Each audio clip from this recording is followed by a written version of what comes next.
Welcome, everyone, to another episode of the Option Menu Crew podcast.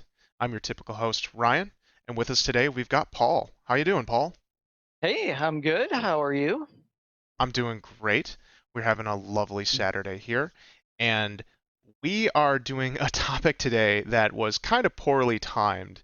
We talked about this a little while, and that's part of the growing pains of a podcast is we're not yet got a schedule set up to hit thematic episodes with times of the year. As you are all probably aware at this point, when you start listening to this episode, Halloween is over. We're in the middle of November. And the topic today we're going to discuss is the Resident Evil video game series. Me and Paul are both huge fans of it, right, Paul? Yeah, definitely one of my favorite video game franchises in history. It'd certainly be top five for me. So yeah.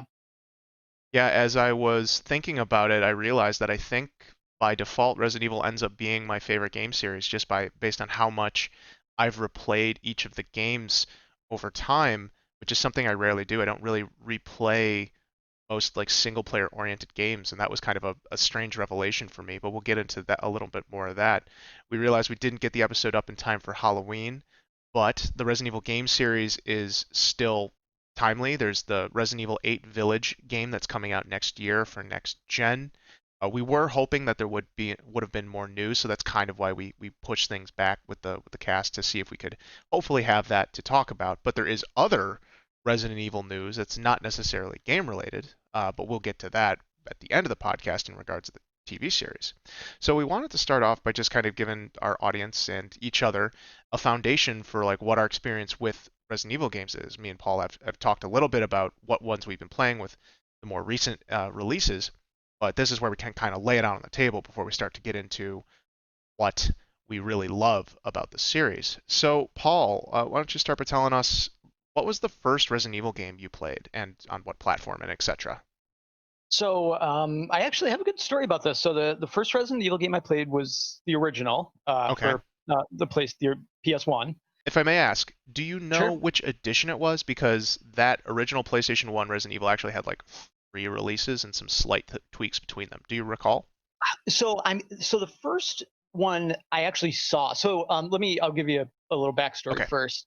Back in the early days of the PlayStation, let's say I don't know, at this time I was probably 11, let's say, Okay. and there was a kid down the street who had a paper route, and me and my friend went over his house. He bought a PlayStation because back then when you're a kid, you have a paper route, you don't have Yeah. really any bills or anything, so you can just buy whatever you Classic want. job, American So institution.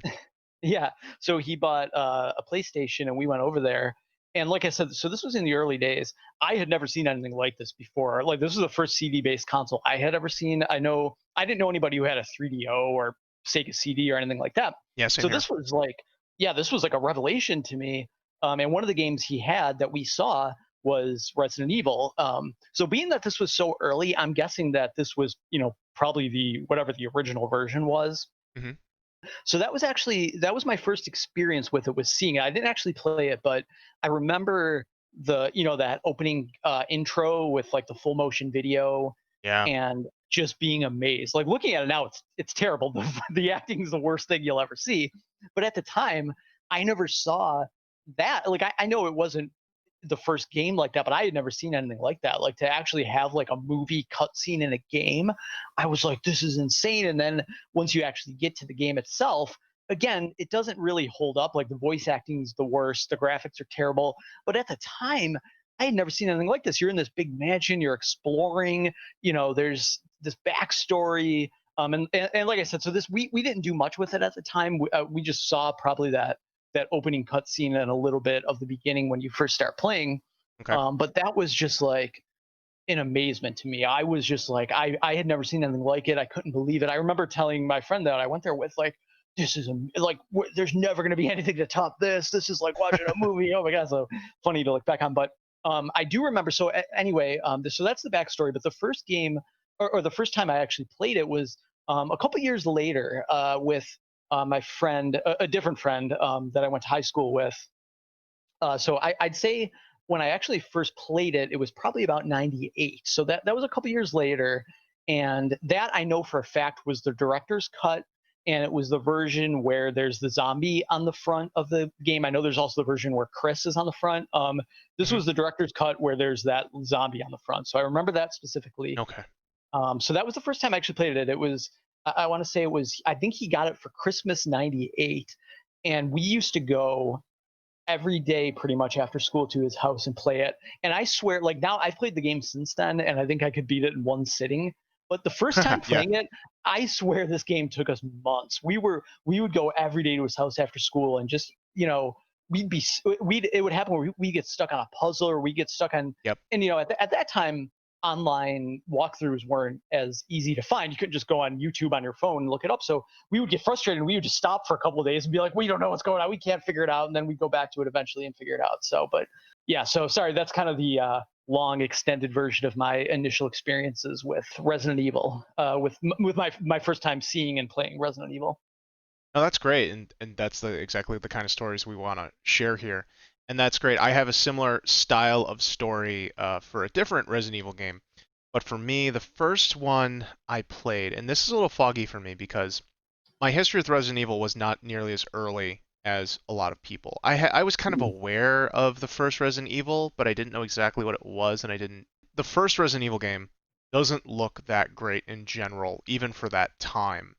Right. And then when you look at Resident Evil 2 and Resident Evil 3, which also came out originally on PlayStation 1, there's such Yeah. huge leaps and bounds Big improvements. Yeah. between them. Hmm. Yeah, it's astounding even within one generation what they were capable of doing between those. And they switched from doing the live action full motion videos to doing CG rendered videos, and it was just a huge style shift.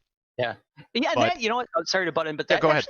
that actually doesn't look terrible now. I've When I see Resident Evil 2, that those cut scenes at the beginning that you mentioned instead of the actual live action, Hmm. that actually doesn't look horrible. It doesn't look great, but I mean it doesn't look, I don't look at it now like, oh god, what a disaster. It's all right. It holds up a lot better than the first one. We'll say that. They have a certain amount of charm, and the full motion videos for the original still hold up in terms of it's footage of real people. The high Yes. resolution is not there, and they weren't recorded in very high resolution. Though now through emulators, and I haven't seen this really applied for Resident Evil 1 per se because we do have the remake, but there have been those new AI algorithms that are able to reinterpolate, if I'm using the language correctly, the imagery of the games and essentially using the artificial intelligence upscale the original assets to display at higher resolutions with way more clarity than before. And they can even apply that to the cutscenes. It takes time to do this, but they essentially recreate the assets at a higher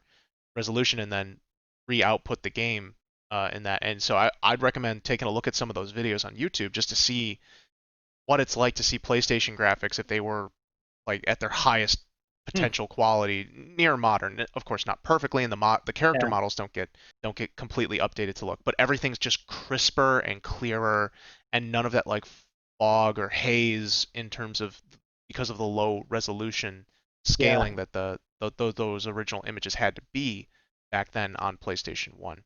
That's really cool. Yeah, I'll have to check that out. But definitely, yeah. Sorry to interrupt your story though. Oh Yeah, no, I that's just wanted fine. to throw that in there. That's a great point there because there's plenty to talk about revisiting Resident Evil, and it's funny. Inherent to the design is essentially revisiting Resident Evil. They're extremely replayable games, as Yes. we both know. My first play experience with Resident Evil, I believe it was 2 and 3, and my timeline could be a little off because I may have revisited stuff.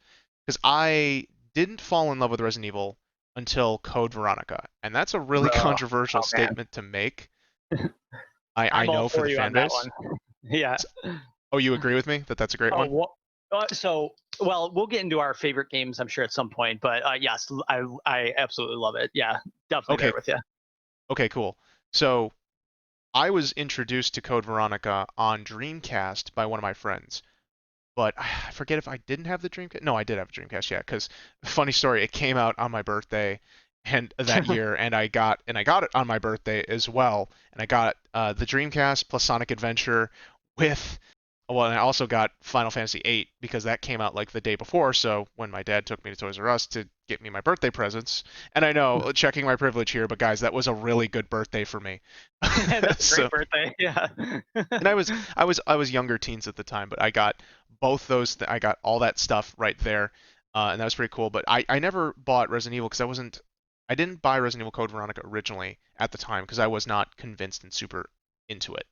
Mm-hmm. But I do remember having played Resident Evil 2 and 3 on PlayStation 2. I may have borrowed Resident Evil 2 from my uncle at the time, who did have a copy, and I think he had a PlayStation 1, I had a PlayStation 2, and I believe I did borrow it, and I just used Game Shark codes to get through them because at the time I was still very much like a noob gamer. And once I realized you could like cheat code stuff, I'm like, "Oh, okay, well, I'm just going to use cheat codes and do infinite ammo." And back then Resident Evil, if you don't understand like what the gameplay loop is supposed to be like, that game is really hard because it's you're supposed to be scrounging for resources and you're supposed to play very tactically in order to conserve your resources and make sure that you can take out the enemies and overcome the challenges, remember where key items and puzzles go, and deal with the different enemies. And of course, Resident Evil having one of the most unique save systems where it required a consumable item in order to save in the earlier versions of Resident Evil, and now they just bring it back as a novelty in like the Right. hardcore modes. But back then, that was also a thing where and I think I was probably more hung up on it when I was younger than I should have been, which was you lose progress and you hate just replaying the same thing. But now that doesn't bother me at all. I'm like, oh, I save, and if I die, then literally I'm just like, okay, well now I learn and I do everything better, and then it's fine. And now it's like I almost expect to die, and I'm not worried about it, even if I was like Right. playing on the harder difficulty with the saves. So it was Code Veronica. My friend showed me his Dreamcast version, and I was just like, wow. And he came over a couple times and he played it, and I'd watch him play it, and I didn't really play it. I just enjoyed watching it. And I'm like, holy crap, this is so good. And then I did eventually get the PlayStation 2, and I got it pretty late because I Mhm. was trying to save up for it, and then I ended up getting it as like a semi Christmas or birthday present. And I like paid for half, and then my parents paid for the other half. And my first game with it was Resident Evil Code Veronica X, the Nice. updated version of it. And that's the first Resident Evil that I started playing.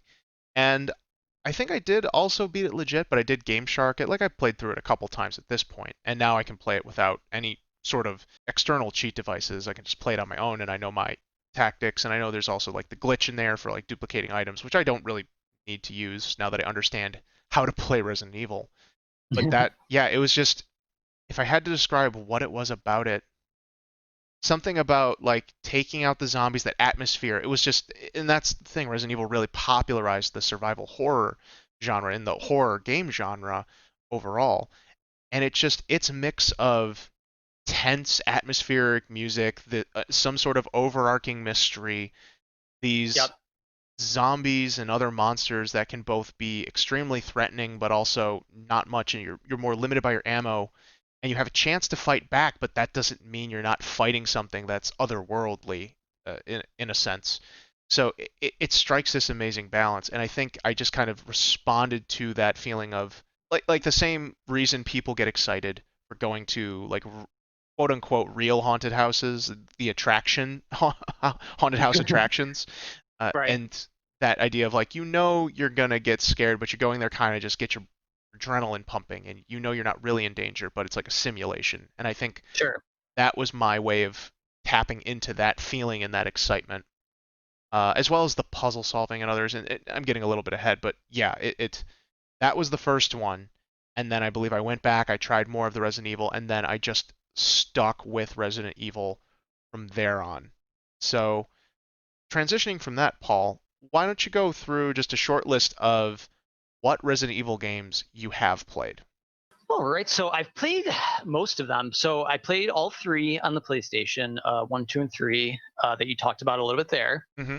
I did play Code Veronica X, so I didn't have a Dreamcast, so I never played Code Veronica. But Mm-hmm. I had Code Veronica X for the PS2, and I absolutely loved it. So I'm 100% there with you. That was a great game. I play. Funnily enough, I've never played four the full way through, and Oh wow.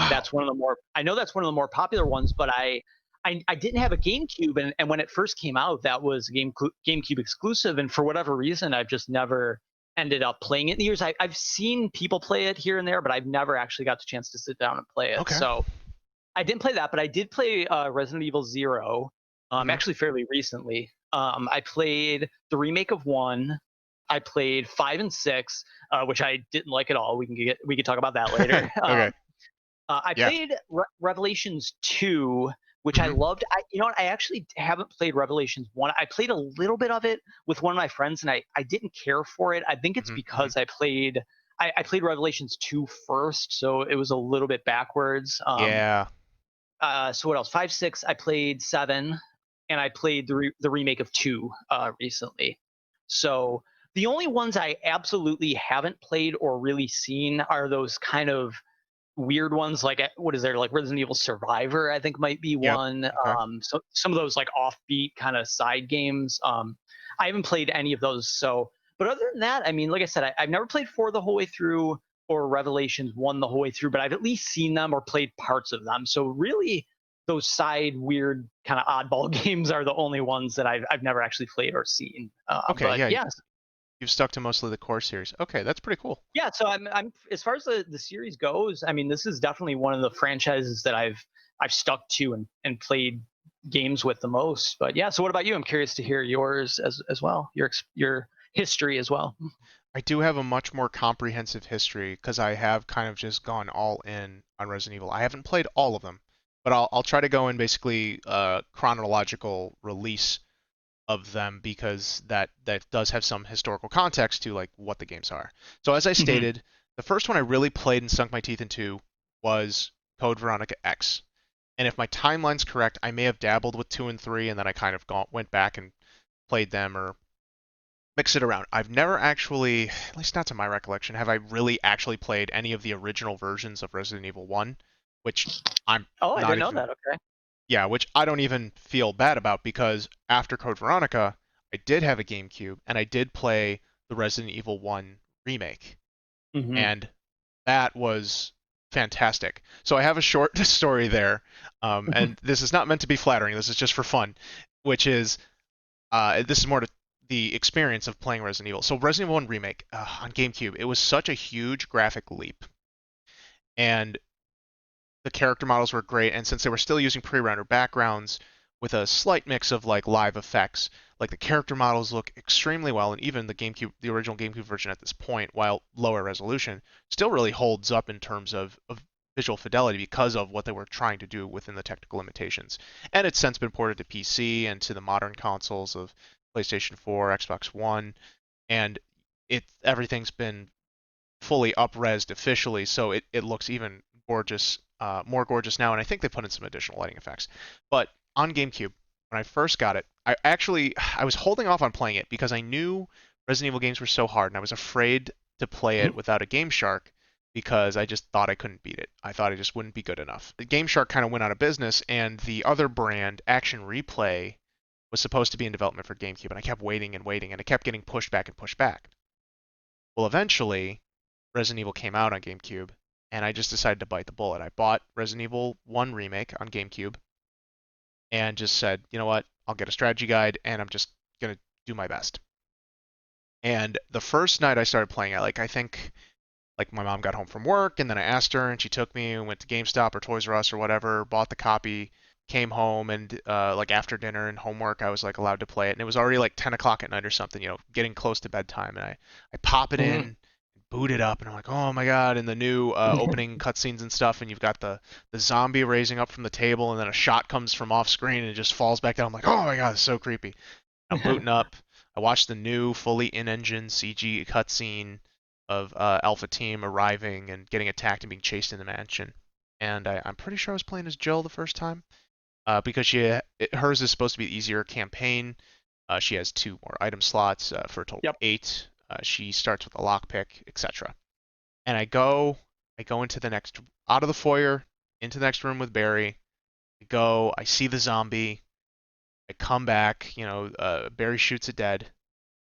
And at that point, I'm just so freaked out and scared. And I'm a bit of a superstitious person, not super, but like I believe in ghosts. I believe that the possibility of ghosts and stuff is real. So like my spooky senses are just getting all set off, and I just decided like even though I'd gotten to there and there's like an ink ribbon and a save typewriter in the dining hall, I just went, you know what? nope, I'm just gonna start over tomorrow and do this again. And I literally did it because I was so scared. I was too afraid to save the game. That's Like I was just hilarious. scared. But then I went back, and that was kind of the first.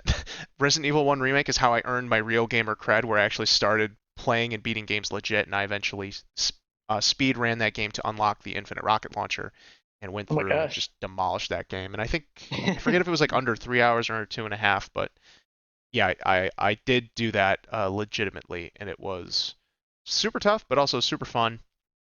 Yeah. So after that, Resident Evil Zero I think came out next, so I played that. Then Resident Evil 4 came out, and oh my god, that was so great. So that's one of my other super fun stories that I have is there was a demo disc that was available for Resident Evil 4.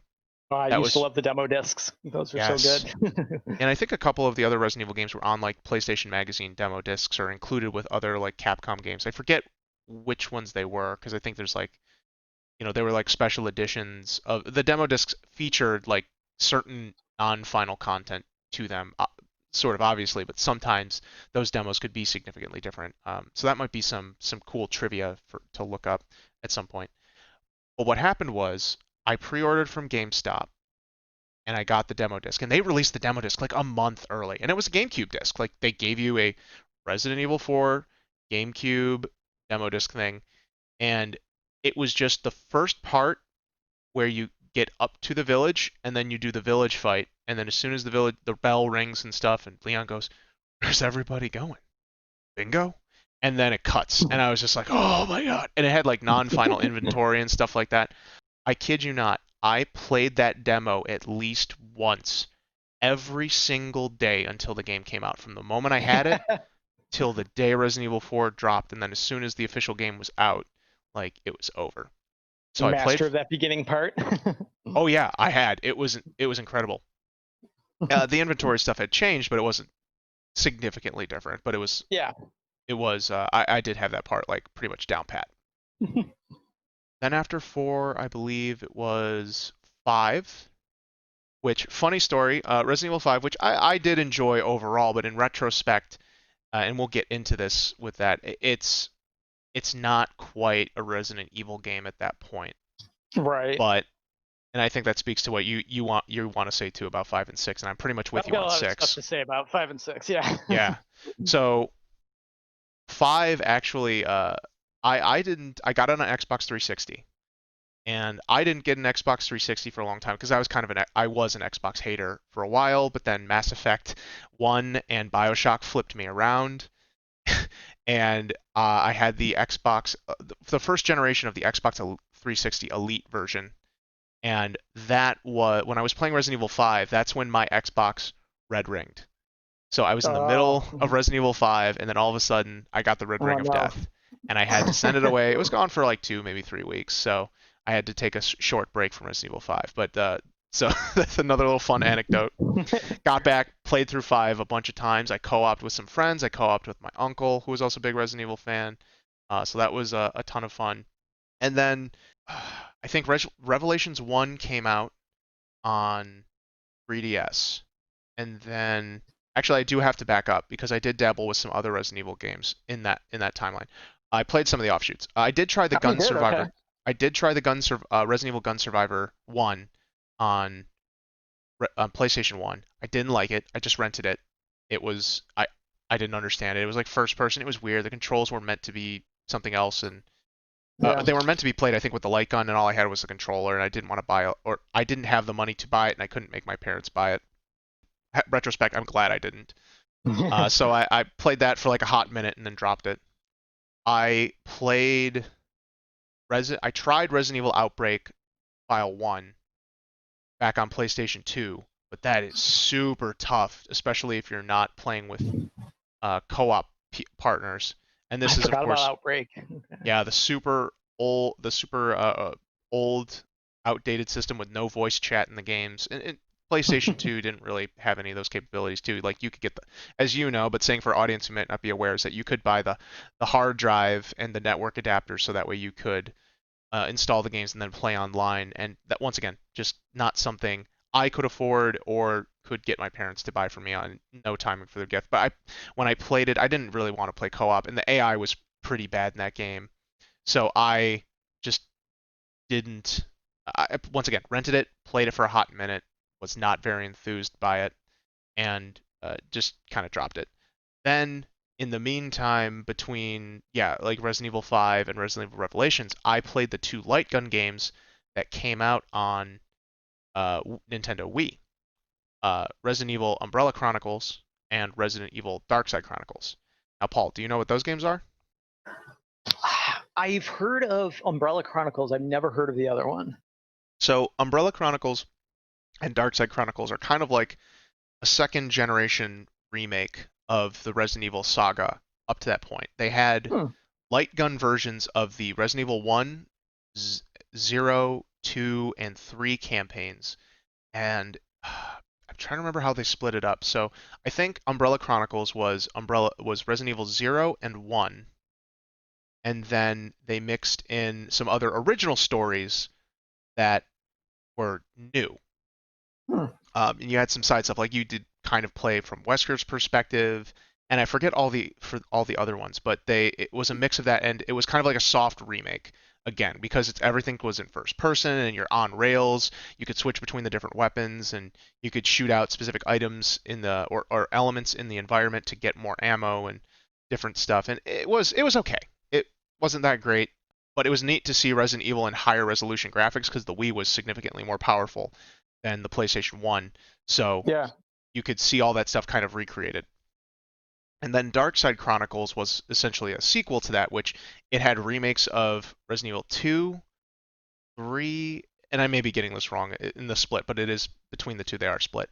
2, 3, and Code Veronica, I believe, on top of some more, a new side story that was like a prequel to Resident Evil 4. And I think also Ada Wong's perspective with her escaping from Resident Evil 2. Hmm. And then another, I think, campaign with Wesker or something. We'd have to go back, but that's basically what they were. And once again, it was more like it was the first soft remake of Resident Evil 2, which people were hoping for after Resident Evil 1's remakes. And that was once again okay. It had a really big problem with they wanted to make the game either harder or more scary or something like that. So Umbrella Chronicles played more like a traditional light gun game. And then Darkside Hmm. Chronicles, they did this thing where they gave a lot of head bob and camera shake to the thing as you move through, and it made it way more infuriating to play. Yeah, that sounds annoying.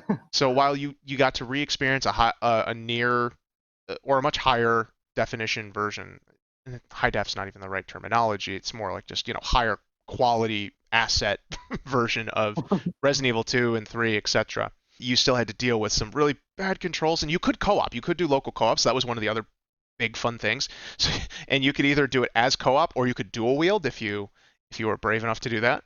So that was some of the charm to those games, plus additional Resident Evil lore. And that's kind of where the Chronicles thing came in, is it kind of Yeah. compiled all the Resident Evil lore up to then and expanded upon it. That's kind of cool. Yeah, so they're very novel in that regard. I completely skipped the shooters that came out on like 360, which was I think there was two of them, Operation Raccoon City, and then forget what the one after that was, but it was also like a third person shooter, and I Okay. just didn't care. Yeah. I completely skipped 6. I played the demo for 6. I played Leon's portion, and after I played that portion of the demo, I just went like, this game's trash. I don't want to ever completely play through this. I have since watched an entire Let's Play of it because since I am such a big Resident Evil fan, I wanted to know the story and the lore so I could at least understand if there are references back to it later in future installments, that I'd Yeah. have that frame of reference, and also like what was it. And we'll get in more into like what is the problem with Resident Evil 6, but Yeah. it's The just story isn't terrible. I actually like the story, but I had the unfortunate experience of playing through it with all the characters. So definitely we'll talk about that.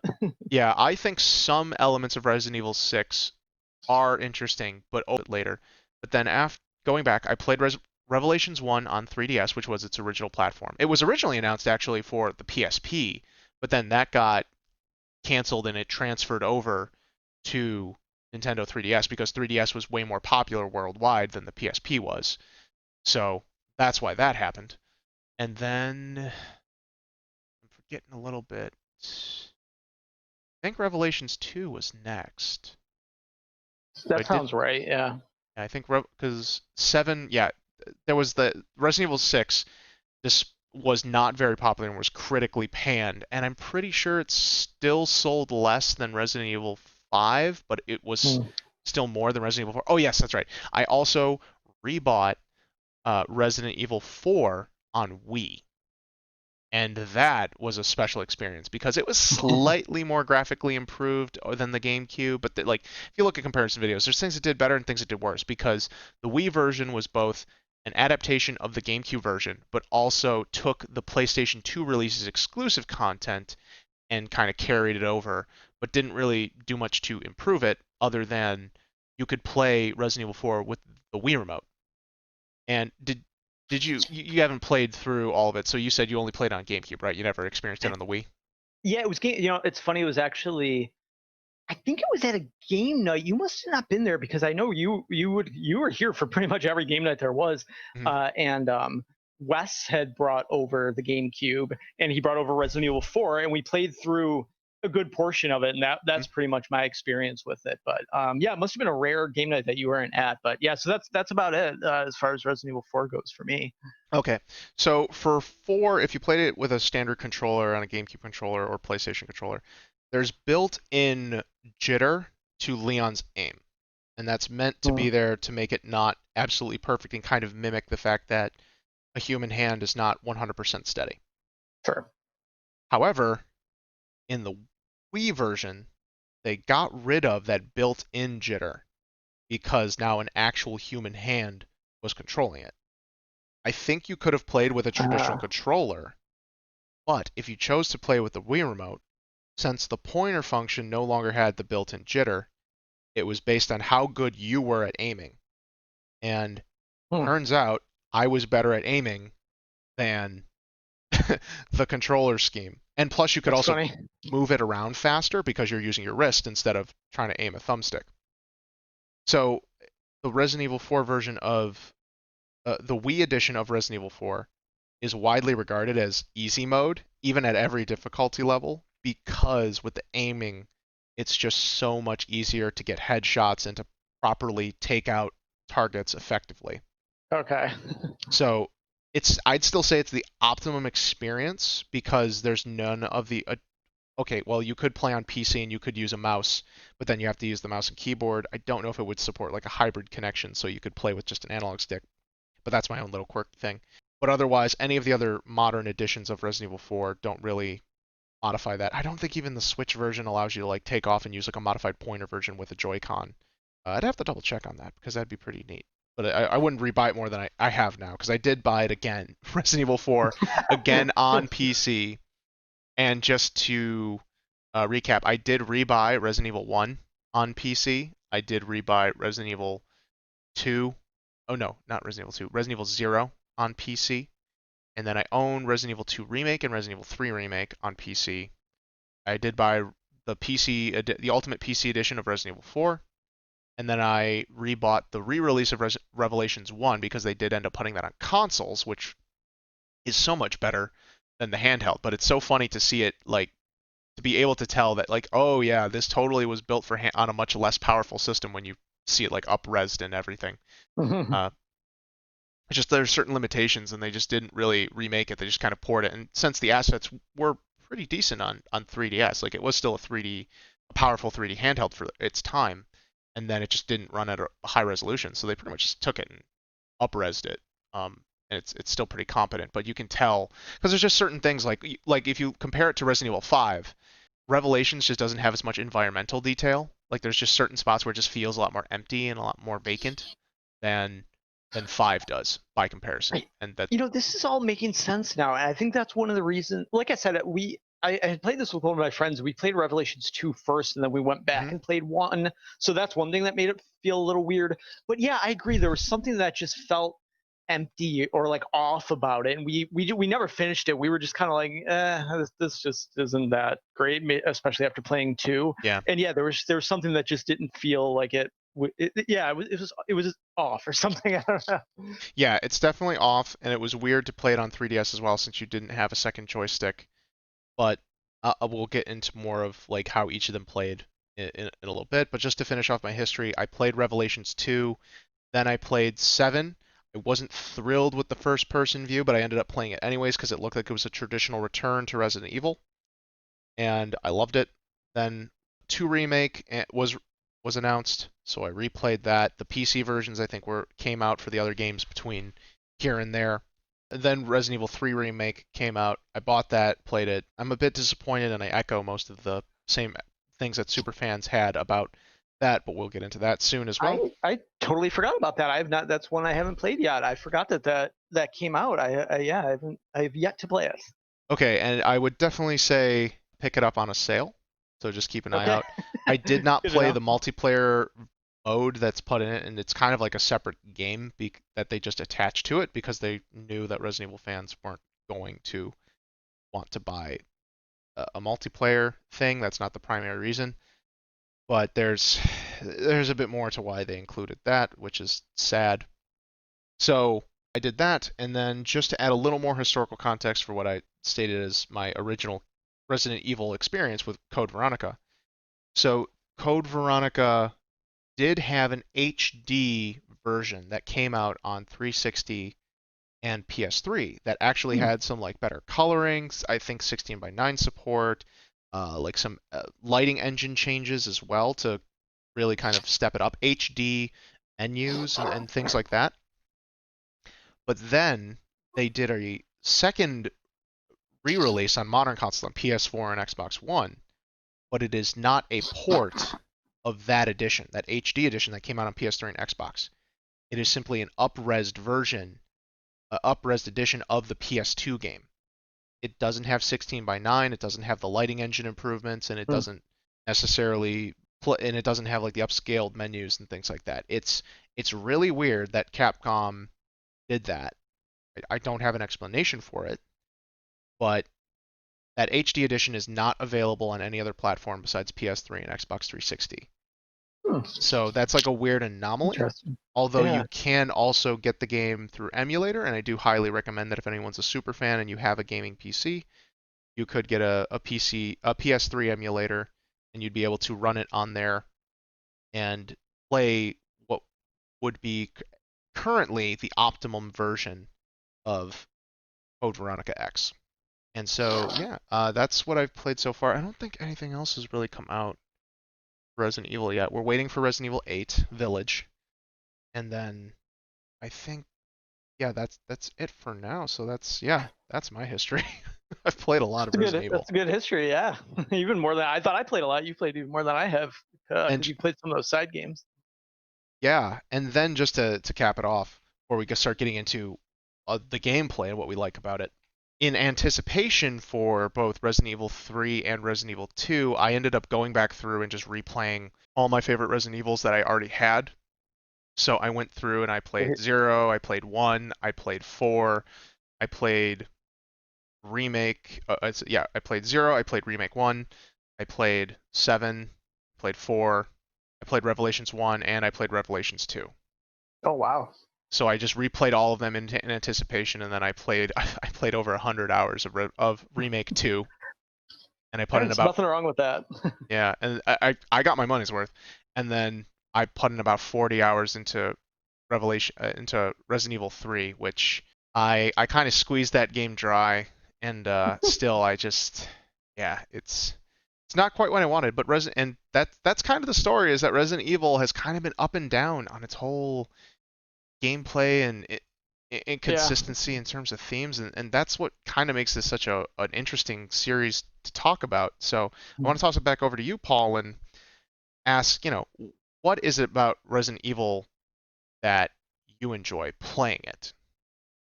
So my favorite part is the survival horror aspect. Hmm. I love the idea of sneaking around, getting those jump scares. Everybody remembers, playing the first game, the original game. You have that moment when you walk into the hall and the dogs jump through the window, and like, oh my god, you just jump out of your seat like that. And there's a lot of Hmm. that. The original Resident Evil 2 has a ton of jump scares with the lickers and stuff like that. So that's great. I like the idea of kind of being on edge. You don't know what's coming next. And in that same mode of survival horror, I love the fact that you have to conserve ammo. There's some strategy to it. You can't just go around shooting everything. Maybe I might run by some parts because I want to conserve ammo. I like having to solve puzzles. I think that's really fun. It's not like they just give you these items and you could just unlock these doors. You have to find this stuff. You have to find these keys. You have to solve puzzles. You have to read through these notes and discover story through all these different notes and journals that you find. All of that, the music, the creepy music, and then that kind of like feel good music when you get to a save room and it's like, oh my gosh, just that whole thing, the whole vibe about it. And that's one of the reasons why I was so down on 5 and 6, because it turned into more of a shoot 'em up. Just that survive, like you said, 5 was a little bit better, but Hmm. I wasn't scared at all when I played it. I was just like, this just feels like a shoot 'em up game that happens to have Resident Evil in the name. Yeah. And same thing with 6. I'm playing through it and I'm just like, this is a shooter. This isn't Resident Evil. Like, it's got Resident Evil characters, but you're just going around and just, okay, I'm gonna walk into a room and here comes 1,000 zombies just running after me, and you just have to destroy them all. And okay, I'm going to the next room. Here just comes 1,000 zombies, and you know what I mean? Like, in the earlier games, it was all about strategy. It was all about, like I said, conserving ammo and with the boxes, like how many items could you hold? Well, shoot, I want the shotgun, but it takes up 2 spots, so I'm going to put it down and I'm going to try to do what I could with the handgun, or you know what I mean. It's just, there was so much strategy and there was so much on the edge of your seat, like all of that. Just, I love everything about that. So yeah, my favorite part, that was kind of a long answer of my favorite part, is just the survival horror aspect. I love, to me, I don't know, I'm sure it wasn't the original survival horror game, but it was the first one that I ever played. And to me, it's what defines survival horror. When somebody uses the term survival horror, I think of Resident Evil, and I'm really glad with 7 and Revelations 2 as well, that they kind of brought it back to its roots, because I think that's where it's best. But yeah, so what about you? Do you have what's your favorite part? Do you feel kind? I know you're kind of the same way as me, where you like the survival horror part, but I'd be curious to get your thoughts on your favorite parts as well. Right, and I do echo a lot of your sentiments, so I really do want to kind of break down each part of the Resident Evil formula because I feel the reason why Resident Evil is so beloved is because it does things a certain way that other horror games don't. Also, giving a little more background, so let's flesh this out a bit more. I haven't really delved into too many other true horror games. I have played like BioShock 1, which if you want to count that as something of it has horror elements, but it's not Hmm. necessarily I wouldn't you wouldn't say it's exactly Resident Evil like because it is more actiony. So I'd say it's more in comparison to like the way Resident Evil 4 is. It's a very specific balance Sure. where it's got these horror elements, but ultimately it's more of an action game. And I, I, I was just gonna say, have you played Last of Us? I I can't have remember if we've and talked about this. I have played Last of Us Part 1 and Part 2. And I would agree Last of Us definitely feels like it's very close to Resident Evil in a spiritual sense. I definitely Yeah, say it's more like Resident Evil 4 because you don't stick around in areas too much. You're always kind of have forward momentum and you're going into new areas. that's a great point. Yeah. And that's something I want to delve in with us as well, and we'll break it down. But I tried like the traditional horror games like Amnesia and Mm-hmm. the other horror games where it's pretty much hide and seek, and Mm-hmm. that's where I think Resident Evil having its combat option is really important to what makes Resident Evil work as a horror game so much better than other horror games. And I've also played, well, I haven't really played any of the classic Silent Hill games. I Mm-hmm. did play Silent Hill Shattered Memory on the Nintendo Wii, which was a reimagining of the first Silent Hill game and its kind of themes. They did change a lot, but they recycled some characters and some elements to it. And that one didn't actually have a combat system. You were always running away from the enemies, but when you were in what you consider like a an enemy zone, because you don't always fight the enemies, and you don't even fight the enemies. What can happen is that there's these monsters that they grab onto you, and what happens is essentially they grab onto you and then they smother you, and that's what causes a game over or a reset, checkpoint reset. Hmm. So the main thing is you're running away, and what's tricky is that you're basically in this giant maze area, and you have to run through the correct doors, and you can hide from them and try to get around them. You could throw flares down to stun them, but you can't actually like really hurt them or damage them or kill them like you could in Resident Evil. But the system there is nice that it lets you shake off the enemies. It gives you this margin of error. It's not that you're meant to overcome these odds. They're still above you, but you have this room to fight back. And it almost makes it scarier because when you try to stand up to the thing, to the horror, and you are only somewhat effective, like you're like, this is only somewhat effective, and then you still have a room to escape. It made it a lot of fun because I'm like running through and running. I'm like, oh my god! And then if suddenly the enemies like burst out from one of the side doorways, or you run into headlong into them because you were trying to book it through and they just happen to be in the wrong place, it's like, oh my god! And like you create your own jump scare, and it has a certain tension to it that I think is the closest I've seen outside of having a straight up combat system like Resident Evil. But some of the other horror games, it just turns me off that it's just, well, if the monster catches me, I'm just dead and I have to start all over, and all I can do is run, and I have to keep like, oh, I have to keep trying to figure out what the AI's pattern is, and I either try to Mm. navigate around them and stuff like that. And that I find is where some of I think other horror games kind of fail, and they definitely double down on making things spooky and jump scary, but the concept of the powerlessness that comes in there, I definitely don't find it attractive, but I also think it is detrimental to a horror experience because that friction you can have from fighting back, even just a little bit, if it's not super effective, it works really well. And I Uh, think it gets you more attached to the character too. Like mhm. at least for me, when you're fighting it, I don't know. I feel like it gives you a good connection, gets you more into them. But that's just me, maybe. Yeah, and so before also delving more specifically in, because I kind of jumped ahead when I started talking more about the combat system. So I haven't played most of the traditional Silent Hills. I played Silent Hill Shattered Memory. I have played Dead Space 1, 2, and 3. I'm really sad I played 3, but I had my hopes. But 1 and 2 are definitely pretty much sci-fi Resident Evil games, and they took good influence from 4 and, in my opinion, kind of set the pace for how Resident Evil should have evolved in gameplay. And they eventually did get to a good point because I think Revelations 1, Revelations 2, well, also Revelations 1, then 2, then 7, and Remake 2 now are perfect examples of modernizing the classic Resident Evil gameplay. Hmm.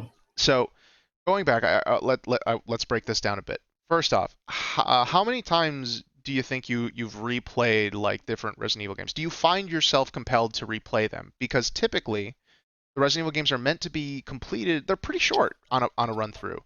You do get the options of playing as usually two characters. There's incentives for doing the different runs through the game by either saving less, using less health items, and you'll get either infinite ammo or special weapons that you can use in subsequent playthroughs. Do you find yourself replaying them, Paul, or for Resident Evil, do you find you kind of just one and done, or maybe you've only done it like once or twice? In that regard, what do you do? Yeah, it's funny because for the most part, I don't replay them. I know you were saying that you like to, but a big part of it for me is the story. I love, going through the story. So once I've kind of played it for the first time, and now I'm going through it again, and it's like, oh well, I already know the whole story. I know how it ends, so it's just not as exciting. I have played. So I've probably the one I've replayed the most is the very original one, Okay. because that's an easy one to replay. It's it's pretty short in comparison. Yeah. I played through the second one, the original second one, a couple times. I'm trying to think of it. Those might be the only two that I've ever played the full way through multiple times. Yeah, because like I said, I don't know. For me, just once I start replaying it a second time, it's just that I don't know. I know what happens. The story's not there anymore, so it's just not quite as exciting. Part of the excitement for me is like I mentioned earlier, as far as survival horror goes, is those jump scares, not knowing what's going to happen, not knowing what's going to be around the corner, not knowing what the story is going to bring, and that's so. Once that element is gone, it loses a little bit for me. So I'm not as much of a replayer on those games as I think you are. Okay. And that has been a big design element of the games, as I mentioned before. So I did want to ask if there might be a way to get you to replay it, because typically I'm that way as well. I think the designed length of Resident Evil games is part of why it's super easy to replay them. Like the first time, maybe around 10 to 12 hours, depending on how much you get stuck on bosses or hard puzzles or things like that. And the games have gotten more intuitive over time, on top of just player skill going up. But they have tried to mix it up a little bit as they've gone on because they know people like to replay. But there's players like you and me, in most cases, with other games at least, that want to have a different type of experience, not just simply difficulty. And it gets rote when Right. once you know all the solutions to the puzzles, once you know where all the enemies are going to be. It's just not the same experience. And I'm an anomaly because even when I know that, something about just increasing my efficiency when playing through that just feels good. That's the best way I can describe it. So, did you know for Resident Evil 7, if you play through on hard mode, they actually change where enemies are and where some of the items are. Oh, I didn't know that. That's cool. Yeah, I like that. So, yeah, they in at least the first part of the game, I forget exactly how much they change after you get out of the house. They move around where some of the keys are. They change up where the Hmm. enemies show up, and they're generally tougher as well. They're more bullet spongy, which is a problem. You really need to make sure you block, or else you're pretty much going to be killed in one hit by the enemies.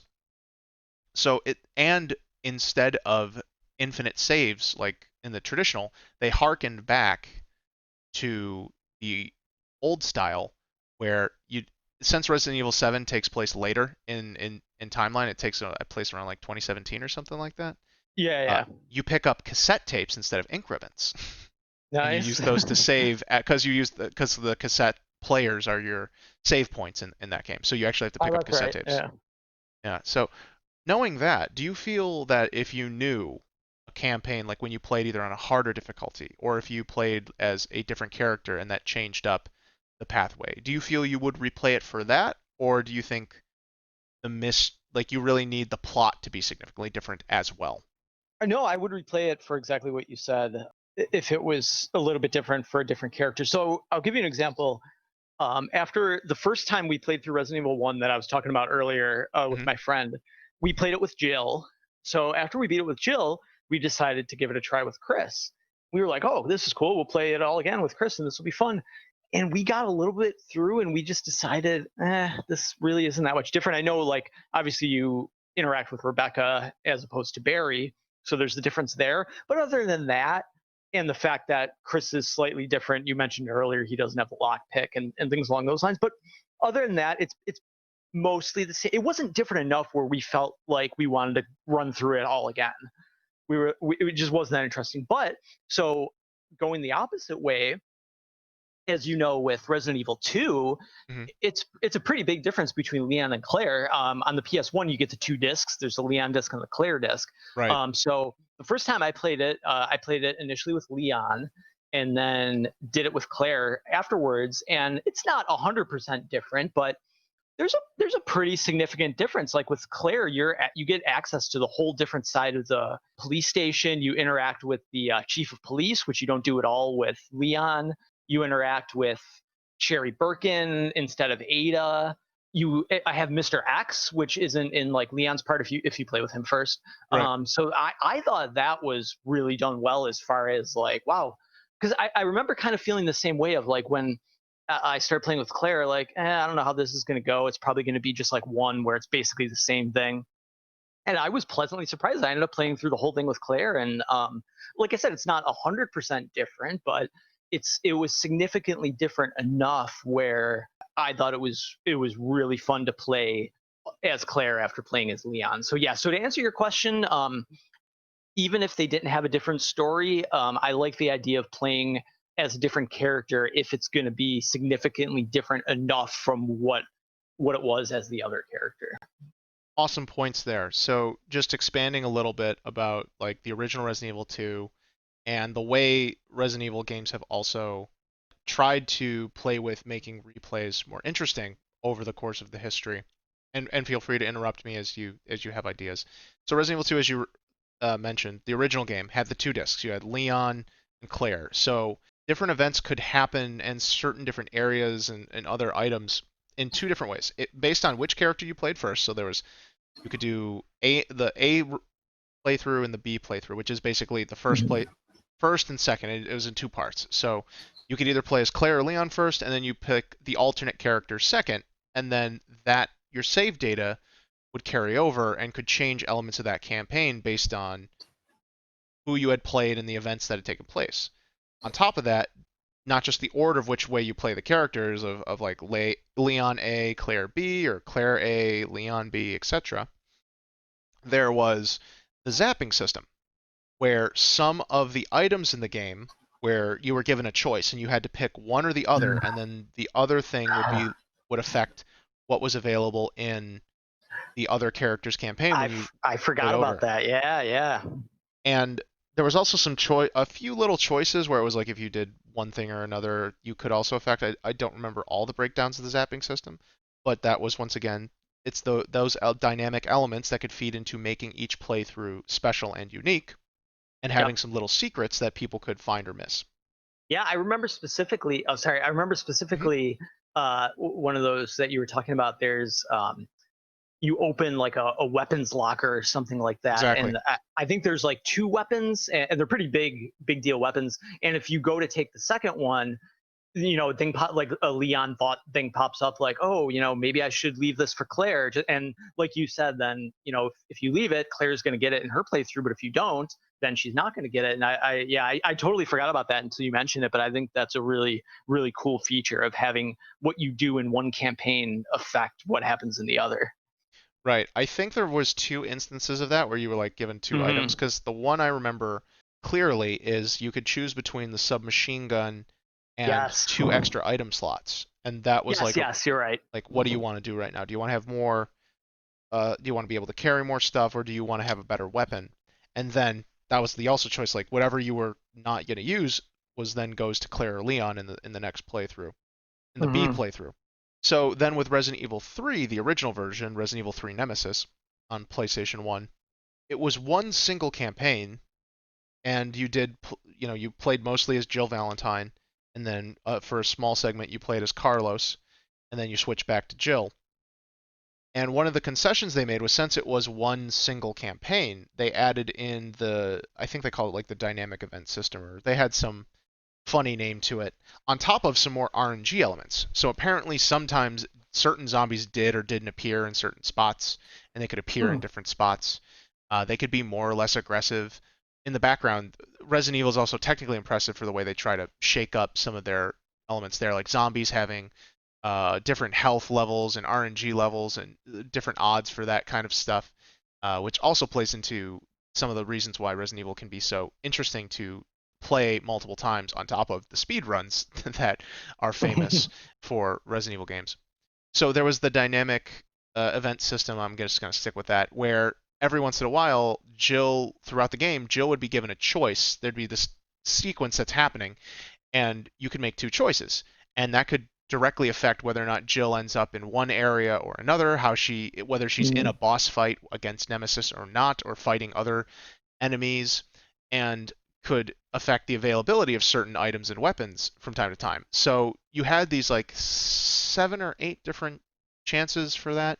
And so you could make all those different choices, and each time you played through, you could make some different choices, see what it leads you, and try and figure out what your preferred or optimal path overall. So, did you get a chance to play around with that when you played Resident Evil 3? For some reason, I'm sure I did, but it's not sounding familiar. Of the original three, that was the game that I spent the least amount of time with. I Same only here. played it once. Yeah, and I don't know why. I think I just found for some reason I found it to be a little bit easier than the other two. I'm not sure if at that point I was just a little bit more used to Resident Evil. Oh wow, you found Um, it easier. That's incredible. yeah, I don't, which is weird because you have Nemesis chasing you the whole time. But Hmm. I like I said, I don't know at that point I had already played a lot of one and two, so maybe it was easier because of that. I don't know.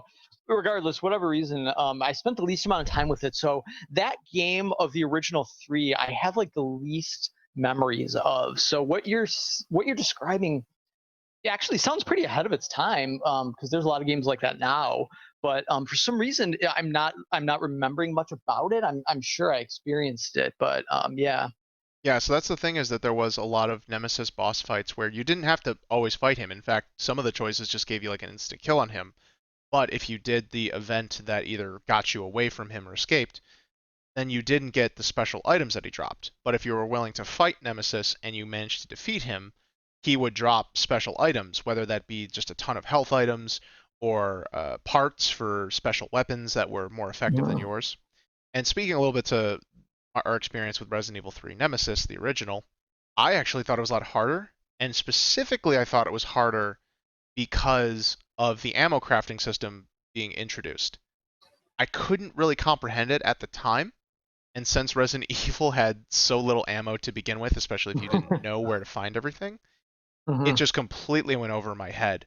On top of that, as I came to understand how that system works in my adulthood, it had a RPG, almost RPG style progression system. So the more you crafted ammo, the better Jill got at crafting ammo. And there was no Okay. obvious indicator of this other than as you crafted more specific types of ammo. So if you crafted a ton of handgun ammo, you'd notice you'd start getting more and more ammo per craft, and then eventually you'd start crafting the high grade enhanced ammo, which would have like a red number on it. And then once again, Okay. it would continue to increase until you just started getting more and more ammo. And the enhanced ammo was a higher grade, it did more damage. And then the same thing kind of applied. I don't remember if there was like super shotgun shells, but the same thing applied for shotgun shells. There was all the different types of grenade ammo you could get, and then you could also make magnum ammo. I'm trying to remember if there was another type of ammo. But yeah, the crafting system was specifically where it made me just go like, I have no idea how to do this because there's so little ammo already. I don't know how to mix this properly. I only get so many bullets. This is really Mhm. tough. And so that's why I mostly game sharked it and only played it, I think, twice. Yeah. So yeah, I actually thought that was a tough, but once again, tons of ways for varying. So if you ended up liking certain weapons over others, you could end up mixing more ammo in that regard and use those, and you can figure out different ways to balance it. And there's a room to experiment and optimize your playthrough. Then let's see, with Resident Evil 4, there's just all the different types of weapons. So with each playthrough, you eventually you kept your whatever upgrades you had, so you could buy all the different weapons. You could upgrade them fully. Every weapon had a specific maximum perk that they could get that made them significantly more powerful in a specific aspect. And I really just enjoyed being able to go through the game and experimenting with, well, could I do an all submachine gun run? Well, could I do an all handgun run? What if I only use this pistol? Or what if I use this sniper rifle? And I had fun just experimenting with those. And actually, the last playthrough I did on my original GameCube was I played through once with one of the infinite ammo guns. I think it was the Magnum, and I did one playthrough just to collect as much submachine gun ammo as I could carry. And then I tried to do an all submachine gun run Oh, that's cool. because I didn't really like the submachine gun at first because it's just not as accurate as the handgun or as Sure. powerful as a shotgun, the sniper rifle, and the Magnum. Like those four guns just do everything. The submachine gun was like, oh, you've got all this ammo, but it takes a while to shoot, and it's not that accurate because it jitters as you shoot. Like I was like, eh. Although the game, that was the other type of default ammo property that you could actually find it outside of RNG.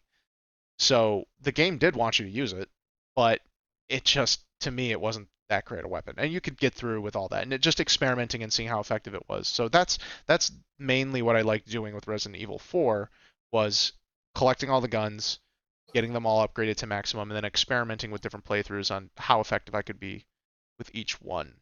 Does something Mhm. like that entice you, or is it still like, you kind of you really want that lore and the puzzles and things like that? Yeah, it's I wouldn't say that it doesn't entice me, but it's not like a huge thing for me. I guess I can go either way with it. It's more into the lore and the puzzles, like you said. That's fine. I'm just asking for the sake of because you didn't bring it up yourself, and I was curious if because there's other games where that can be a big draw, and normally, once again, for other games, I just don't replay them the same way I do Resident Evil, and I just Right. find these. I like make reasons. I make little games for myself, and I'll bring that up. as I get there because we might plan to do a let's play together of Resident Evil, and we'll figure out a fun way to mix it up for ourselves. Hmm. So with five, well, four was more of an action game, but it still had enough horror elements that it felt good, and it was new and fresh, and it was like the hottest thing, and I really enjoyed it for what it was. And now in retrospect, it was also kind of the reason that Resident Evil fell off its path of being like this measured survival horror thing. Like there wasn't really that many Yeah. puzzles. There was a couple. They were really simple. They were just meant to kind of change up the pace. And then it was more of just a shooting gallery. Like the enemies dropped ammo. You had the grenades. It was just different. And while it's very well paced and it's still an extremely fun game, it got away from the survival horror because it didn't really force you to manage your ammo resources that well. Now, if you played like crap, you would definitely be killed. But and you could run out of ammo, but you would basically die, restart the checkpoint, etc. It wasn't so much, it wasn't too difficult. And the game had a very innovative dynamic difficulty setting where sometimes if you died, like there was an invisible difficulty modifier that scaled up and down, and that scale also changed a little bit based on the difficulty mode you're playing on. But on normal, it could, if you started dying a lot in an area, it would spawn fewer and fewer enemies. They'd be less aggressive. They would drop more ammo. Or even if you didn't die, but if you missed a lot of shots, you might have a higher chance of getting a critical headshot and enemies just dying immediately. Or they would drop more ammo as you got low to the thing. So the game just always constantly made you feel like you were right on the edge of the play. And to some extent, that's incredible, but then couch that with everything else in the way 4 handles its pacing and is more of a shooting gallery style game. It that was the start that got Resident Evil away from really focusing on the atmosphere and getting you and kind of breaking away from the traditional Resident Evil formula. And in certain ways that was cool, and in other ways I Hmm. feel it wasn't the right move. One of those specific aspects I just want to ask, and I think we're in agreement on this, but we'll start with this.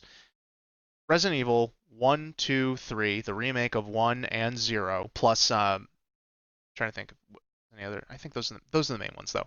They had the fixed camera angles. Oh, Code Veronica, and Code Veronica was the last one with fixed camera angles, although it did have like some sliding camera because it was the first game Yeah. to use 3D environments instead of pre-rendered environments. So, how did you feel about how did you feel about the original static camera, and how do you feel about like since with 7 and Revelations 2 with the full 3D transition? I'm fine with both. I mean, the static camera is just what I knew since those were the first games I played. So one of the things I actually liked about the camera, you know how so in the first one, well, the first three, I think, when you let's say you're walking down the hall, you walk a certain amount, and then it kind of pauses for a second, and then the camera changes, and that Right. I always thought that was even a little bit creepy because you kind of for the first playthrough, you kind of never knew what was going to happen when that camera change happened. Mm-hmm. But at the same time, I liked one of the things I liked in Code Veronica X, and one of my big things about it is I liked that what you talked about, it kind of started that where the camera would follow you instead of just being fixed all the time. If you'd walk down a place and the camera would kind of go with you, which was different. So I guess I'm fine either way. To me, the doing that in 7 and in Revelations 2 and even in 5 and 6 didn't, for me that's not really what took away from the survival horror element. So Mm-hmm. I'm fine with either one. I like the fixed camera angles in the originals. I like the way it is now. I think there's pluses and minuses to both. So yeah, I'm I'm good with both. Okay. I vastly prefer the over the shoulder. I think it just makes more sense overall, especially in a modern context. And the static Hmm. camera angle was a design strategy for getting around the certain limitations of the hardware at the time. Sure. Yeah. So let me ask you on this. If they were to do either a Resident Evil mainline or spin-off, or some other horror game that just had a good pedigree to it, and it said it's going to do the static camera angles again, would you be more inclined, less inclined to play it? Just personally speaking. You know what? It's probably a little bit less inclined because even though, like I said, I did like the fixed camera angles and I don't really have a preference either way, playing it in 2020 would feel a little weird on a new game. Like it would feel a little forced. Like you said, the reason Mhm. why it was in those games was because of the hardware limitations. So it worked. It made sense. It didn't feel weird. It was just this is the way it is, and I like it. And I liked it, and I still like it when I play it. But if there was a new game that had it that way, it would just feel odd. It would feel like it didn't make much sense. So I feel like I'd probably be less inclined to play it. But what about you? Yeah, I would be less inclined as well. And I ask simply because there is a set of purist fans and or traditionalist fans as well that really do enjoy the static camera angle. They enjoy the tank controls, and they feel that not having the control of the cameras adds to the experience. I agree that it is a different experience, but I think we can both say now that based off of Revelations 2, 7. I got to kick in 1 because I do have my things I like about 1. So Revelations Mhm. 1, 2, 7, and especially Remake 2 all prove that the camera angle being third person over the shoulder doesn't have to take away from the horror. It just changes Right. things. Yeah, I agree. And at the same time, I get those purists, and that's fine. I could respect that, but you do have to roll with the times too. You can't have it just be the same. So I'll use another franchise, one of my favorite franchises, as an example, and that's Mortal Kombat. Hmm. The original games, which had that 2D fighting experience and Hmm. stuff, are classic, and everybody loves those, and that's what everybody remembers. But at the same time, I really enjoyed the PS2 versions, which I don't think were quite as popular, but they had where they were with the 3D, you can move in like a Yes, circle as yes. opposed to just. And then on PS3 with Mortal Kombat, I don't. MK9. It was, You can call yeah, it MK9. MK9. It did. They went back. They went to kind of a mix of the two, where it was like a 3D background, but on the 2D fighting platform, which was good too. But I mean, that to me, that's just how the games advance. Like it was, I love the 2D, fighting experience on the original games, but as graphics evolve and as gaming systems evolve, I liked the idea of the 3D experience too. So that's how I feel about Resident Evil. And here I am saying this as I'm talking about how I hated 5 and 6 because they weren't survival horror, but at the Well, same that's a time, I different mean, thing. Yeah. yeah, that's true. I don't know. I just think going back to your point of the fixed camera angles, as creepy as they were, and as much as I liked them, they were a product of the system and of the time. Systems evolved, and I just think they wouldn't fit in as much. They would just feel out of place. So, I could respect a point of view from a purist because I'm a purist when it comes to a lot of things about games or TV shows or movies or whatever it might be. But for me, I do think you need to evolve with the times to a certain degree as well. So yeah, that's kind of my take on it.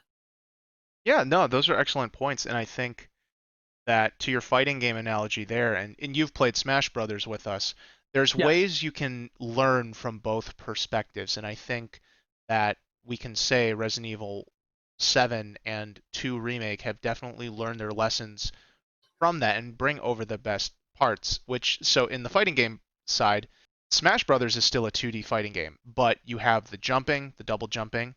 You also have rolling and, dodging in place, which give you those same elements of what can come from a truly 3D experience, such as those 2D Mortal Kombat's, or more specifically like Soul Calibur, where you can walk in and out of can sidewalk and things like that.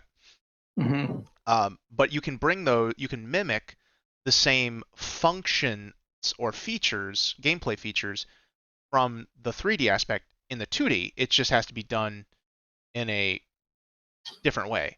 So, speaking to that, the static camera angles restrict your viewing, so you can't see as much stuff, and it increases the tension because you're not sure what's around there, and you can't figure it out, and you can't get an early glimpse. Now, Capcom was still amazing in their design in that they would try to do either audio cues, whether that's maybe a zombie shuffling back and forth on the creaky floorboards, or you'd hear the Hmm. moans and groans if you were willing to walk slowly and wait and listen, or other cues that were there that could help you figure out or know something was around there. You may not know exactly where. But Yeah, that made it even those more creepy. Yeah. exactly, and it helped. There was other ways to build the tension. So in the 3D games, what they did was they realized that they can still have those cues, and also with the over the shoulder camera perspective, and you can see this in Revelations 1 and 2, and I'll just start saying Revelations and consider them as a pair because there's a lot of similarities in that regard. Revelations 7 and Remake 2, where you can have these smaller corridors and you can create more realistic cramped spaces because part of the horror element is also the perversion of the familiar. Hmm. And you're in a police station. You feel like that's supposed to be secure, but it's filled with monsters. So that right there is creating a tension. And you're like in this dark hallway. And you remember in Resident Evil 2 remake, that first time you just get into the police station, you go under the security shutter. The shutter closes behind you. You've got water on the floor. You don't know why. It's completely pitch black. You can barely see in front of you, and you're just walking around. You can hear your footsteps sloshing in the water, and it's Yeah. like, and you can barely see around the corners. And of course, you can like slowly inch around, but your field of view is still naturally limited because there's like all this mess and it's dark and there's just objects in the way and you can only see so much at a time and take so much in. You can't see behind you at all, of course. You could still do the quick turn, but you have to walk past doors and stuff could break in and whatnot. And I think it still captures that sense without requiring the camera to be out of the player's hands. So I think that's, and then speaking more specifically, Resident Evil 7, all those times that like Jack Baker or something else comes in from just outside your camera view, and like that one boss fight where he Oh grabs your man. face from behind. Like I I had so legit, many jump scares. Yeah. yeah. That specific moment to me was when I finally went, okay, Resident Evil 7 has done has taken advantage of the first person's perspective enough that I'm like, okay, that scare would have been a lot more tricky to pull off with a third person camera. Yeah. Very So true. Yep. that's when I got respect. When I really started to respect the first person. I still don't prefer it, but I respect what they did, and I think with 8 they'll accomplish some stuff. So before we move on to the next element, I did want to ask, between the first person and third person, what are your thoughts on that? I'm almost exactly the same as you. I prefer third person. Part of the reason is just because I've never been very good at first person games. Hmm. So when I heard Resident Evil 7 was going to be first person, I was a little disappointed just because I don't know. I just prefer third person. But yeah, I came around for mostly the same as what you said. I thought it almost made it more creepy because you have that first person point of view. So there were a lot of jump scares that, like you said, you probably couldn't have pulled off with a third person point of view. So yeah, I came around to it too. I still prefer third person, but it didn't hurt the game that much for me, or like I thought it would. I figured I was like, yeah, first person, I'm not gonna like this as much. Yeah, I liked it fine. So yeah, prefer third person, but first person didn't hurt. Yeah. And Resident Evil 7 was also being made with trying to make it a VR game at the same time, and it's still Right.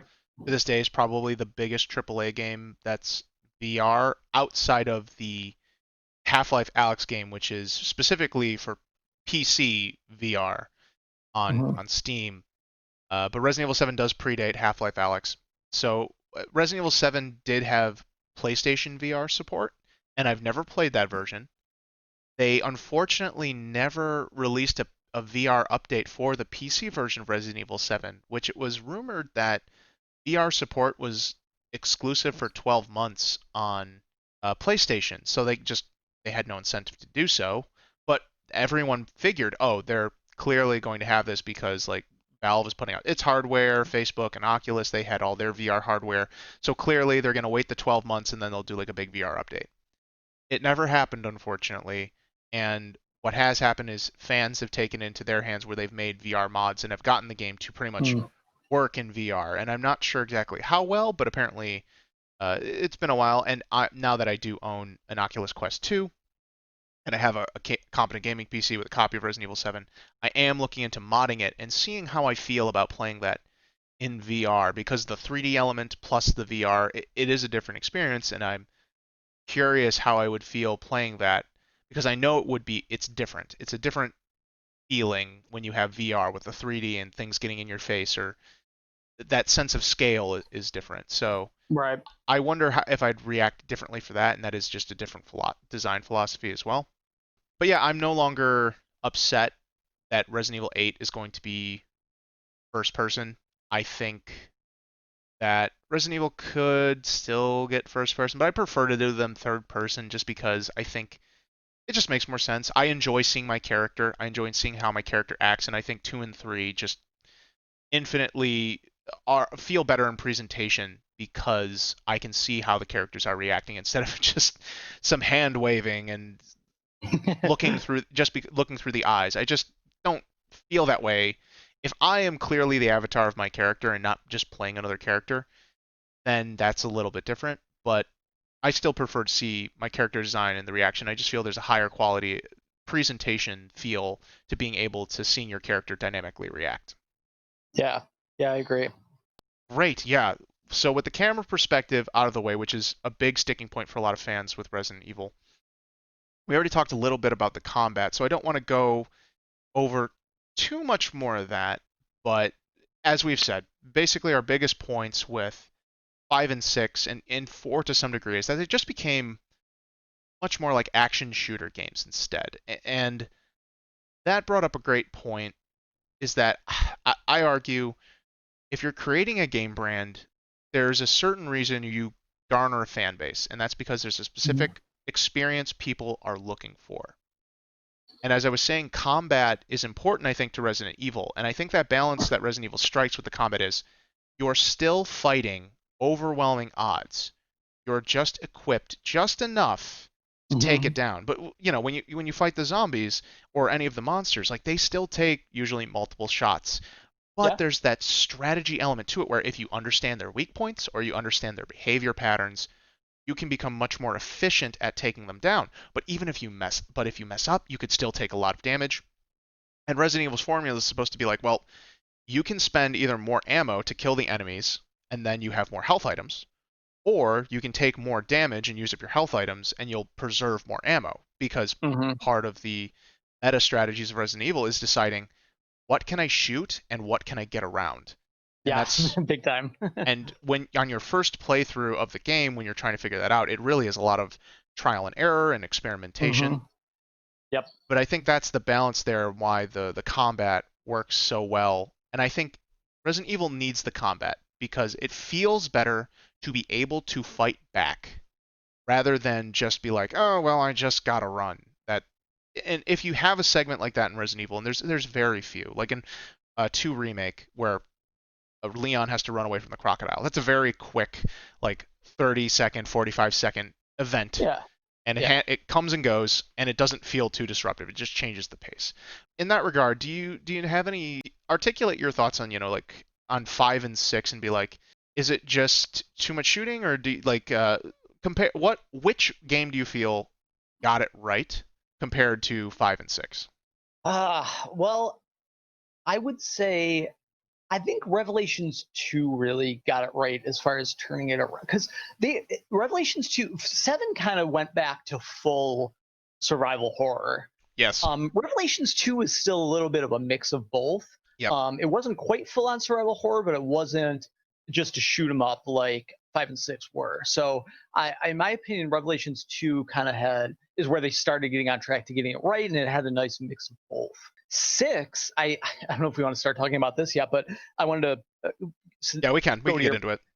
okay. Well, I wanted to go to your point since you were just talking about it as far as running goes and how that's not as fun. And I felt like there was a ton of that in 6.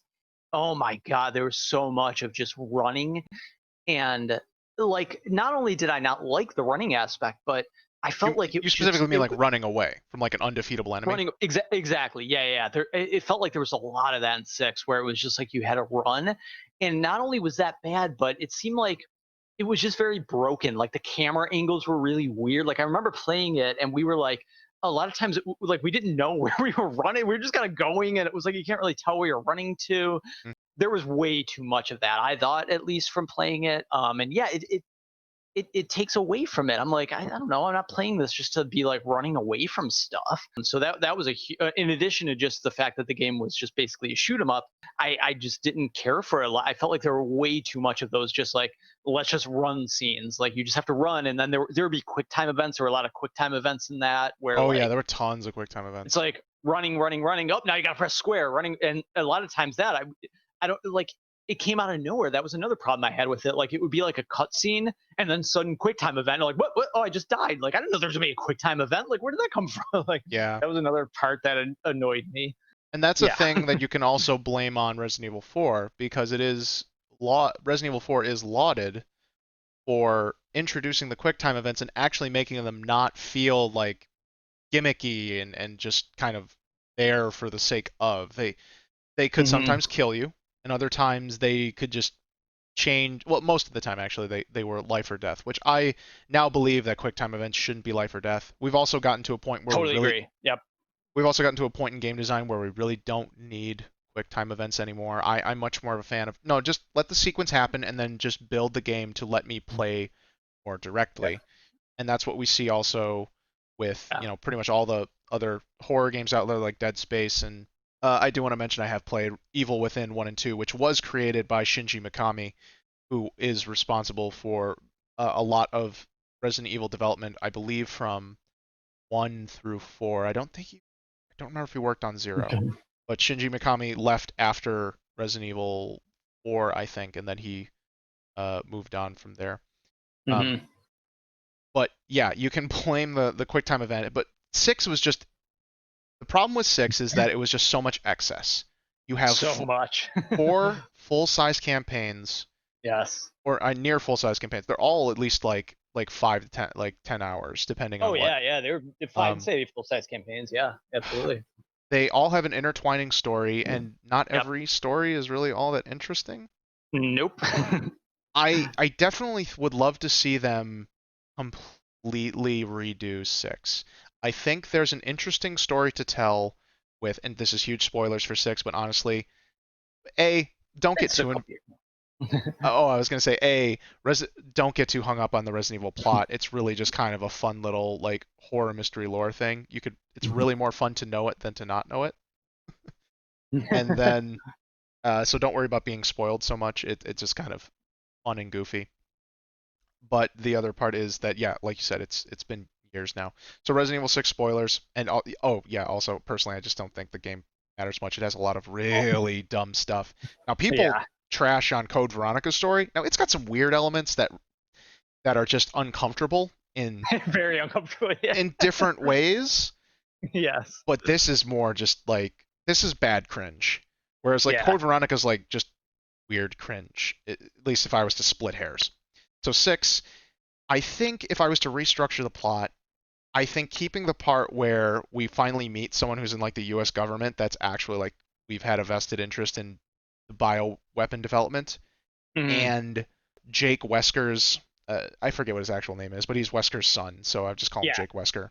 So Jake being the son of Wesker, his blood being special, and then of course bringing back Sherry Birkin, who's now grown Yep. up and capable and has some mutagenic powers from her recovery from the G virus infection.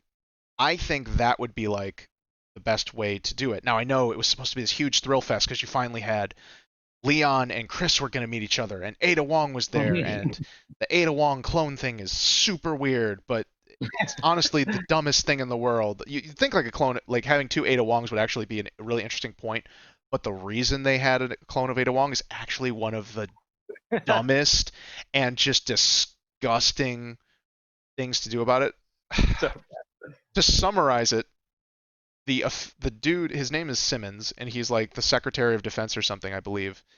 And his whole reason for cloning Ada Wong, what he did was he took I think he took his wife and then developed the bioweapon virus. They've all been different numbers, so I'm just saying I think it's the C virus in that one. But either way, he took the virus and developed it so he could essentially completely make a biological clone. So he mutated his wife into a perfect physical doppelganger of Ada Wong because Ada Wong wasn't into him, and he's just madly in love with her. Then Yeah, she the goes stalker. insane. The clone Ada then goes insane, trying to destroy the world out of revenge for being turned into Ada and not being able to be the true Ada. Because also Simmons rejects her because she, even though she's physically the same Ada, it's not the same. He realizes, oh, she doesn't have the same personality, so it'll never truly be Ada. So now he Right. rejects the thing he just did to his wife, and now she goes and says, oh, it's so dumb. So, It's so yeah. bad. Yeah. So, So, oh, so bad. Yeah. but yeah, Bring back bad memories. but I think it could be great if it would have you adhere to the traditional formula, which is you have the two main protagonists, and that's one of those cool thematic things when you look back that Resident Evil's always been about like two people, always having like two protagonists. Right. Except kind of well, and Resident Evil 3 is the weirdest one because you do have Jill for the most part, but Carlos kind of comes in and it's kind of a mixed bag. And then like Yeah. Code Veronica, you do have Claire you start off with, but then there's Steve, he's kind of the third, and then you play as Chris, which is Yeah. kind of a big surprise that Chris comes in and you play as a section of the game as Chris. Seven's really the only one, I guess, where you're kind of just on your own as one person. I would say for most of the game. 100% you are, and then there's you switch over to Mia for a bit. Yeah. Uh, Yeah. so there's that too. I for a second there I thought you had perfectly called me out, and I'm like, oh wait, no, we do play as Mia for a little bit, but it's the same thing. Like the Ethan Mia thing is very much like the Jill to the Carlos thing. That's true. Yeah. And then like we said, like Resident Evil 1 and 2, they're like parallel campaigns with two different people that have slightly different perspectives, and Exactly. that's echoed later in the remakes and some of the other games. And then like four is like the main one where you're pretty much always Leon, but for a little bit you play as for one segment you play as Ashley, and then in the PS2 version, and then onwards, they created extra campaigns where you played as Ada Wong. So they did kind of Mm, eventually put it in there, but it's not built into the main game. So that those are some interesting deviations there in terms of the mainline Resident Evil. And then in like Revelations 1, you played mostly as Jill, but then it alternated between Chris and a few other playable characters, right. which it was weird in that regard. Oh, I Oh, was gonna sorry. say, yeah, go No, ahead. go for Oh, I was going to it. say for six, to wrap up my point on the six story. So if we would have just focused on the U.S. government being involved and then who Jake is, and it was Jake and Sherry, and then you just had cameos where like Chris and Leon showed up to help Sherry because Leon knows Sherry because he met her with Claire at the end of Raccoon City. And since she becomes a government operative, and obviously she's a person of interest for the government, Leon being tied to that, he makes perfect sense, especially after all the events of 4. Then Chris coming in because he works for the BSAA, the bioterrorism counter thing, and he's aware of Sherry because of Claire, and now he learns about Leon, and obviously they should have some sort of casual friendship built into that. So then there's that trust issue because maybe Ada Wong's working for the government. You could even maybe keep like there's two Ada Wongs, and I don't know how you'd redo that. I think I'd be willing to drop the clone, but that's where I think if they were to shrink it down and make it like very focused on the US government is now trying to get a hold of Jake Wesker because of his blood, while also this new virus is rampaging around in some area. I think if you tightened up that story, you could make that work really well. And Yeah. honestly, it's Yeah. like I agree. 6 could be split up into like 3 different games for real. Definitely. Yeah. Absolutely. Yeah. So I want to talk a little bit about six. So Go ahead. um, to expand on some of your points. So I think I mentioned earlier that my problem with six wasn't the story; it was more the gameplay, which is true. Mm, But to expand on that a little bit, there were parts of the story that I liked and didn't like. right. Kind of what you were talking about. So I really enjoyed the idea of Jake and Sherry Birkin, like you said. I thought that was cool. Like Sherry, you hadn't seen since the first game. She's all grown up now. She has those, sort of special powers because of her exposure to the virus. Jake's kind of the same way, where he, is had the exposure to the virus as well. And I liked him because he's kind of like, he had this evil father, but he's not really evil himself. So out of the whole game, I found those two by far to be the most interesting. Yeah. And I Jake really enjoyed it. and Jake didn't grow up with Wesker. Like I don't it's unclear whether or not Wesker even knew he had a son. That's For true. Yeah, you're right. So it could have just been that, Wesker at some point had a fling with someone, never even knew, and of course the woman probably wasn't even interested in tracking him down. So it's like Right. it's unclear, and there may be data files on that, or I should say like Wikipedia articles. But as far as I know, like that's the thing. And then Jake tries to wrestle with the fact that like, well, that man's my dad, but at the same time, he doesn't know anything about him. And that's also Mhm. one of those weird like Japanese. I'm gonna chalk it up to Japanese storytelling points where it's like their idea of like family carrying on certain aspects just cause you're family rather than respecting like no you're completely different people, and that's Mhm. ultimately where it does lead. But not Chris, but Jake is written in such a way that he's got initially beef with Chris because he finds out Chris killed Wesker, Mhm. and it's like why like you're Jake doesn't really understand fully that Wesker is a terrible person, and Yeah, so the Chris worst. did the right thing, and he should be going like, oh man, like that's wild. And Chris could be suspicious like, oh man, apple doesn't far fall from the tree. That's still like it's Mhm. not a very mature perspective to have. So there's like weird Right. writing things there. But yeah, that part of just being like the blood, because Wesker did have a unique blood type, and there's the Wesker experiment, harkening also to Revelations 2. And part of the reason why Revelations 2 is so great is because it ties up that very loose thread of the Wesker people. Sorry, and I'll throw this back to you after I quickly explain this.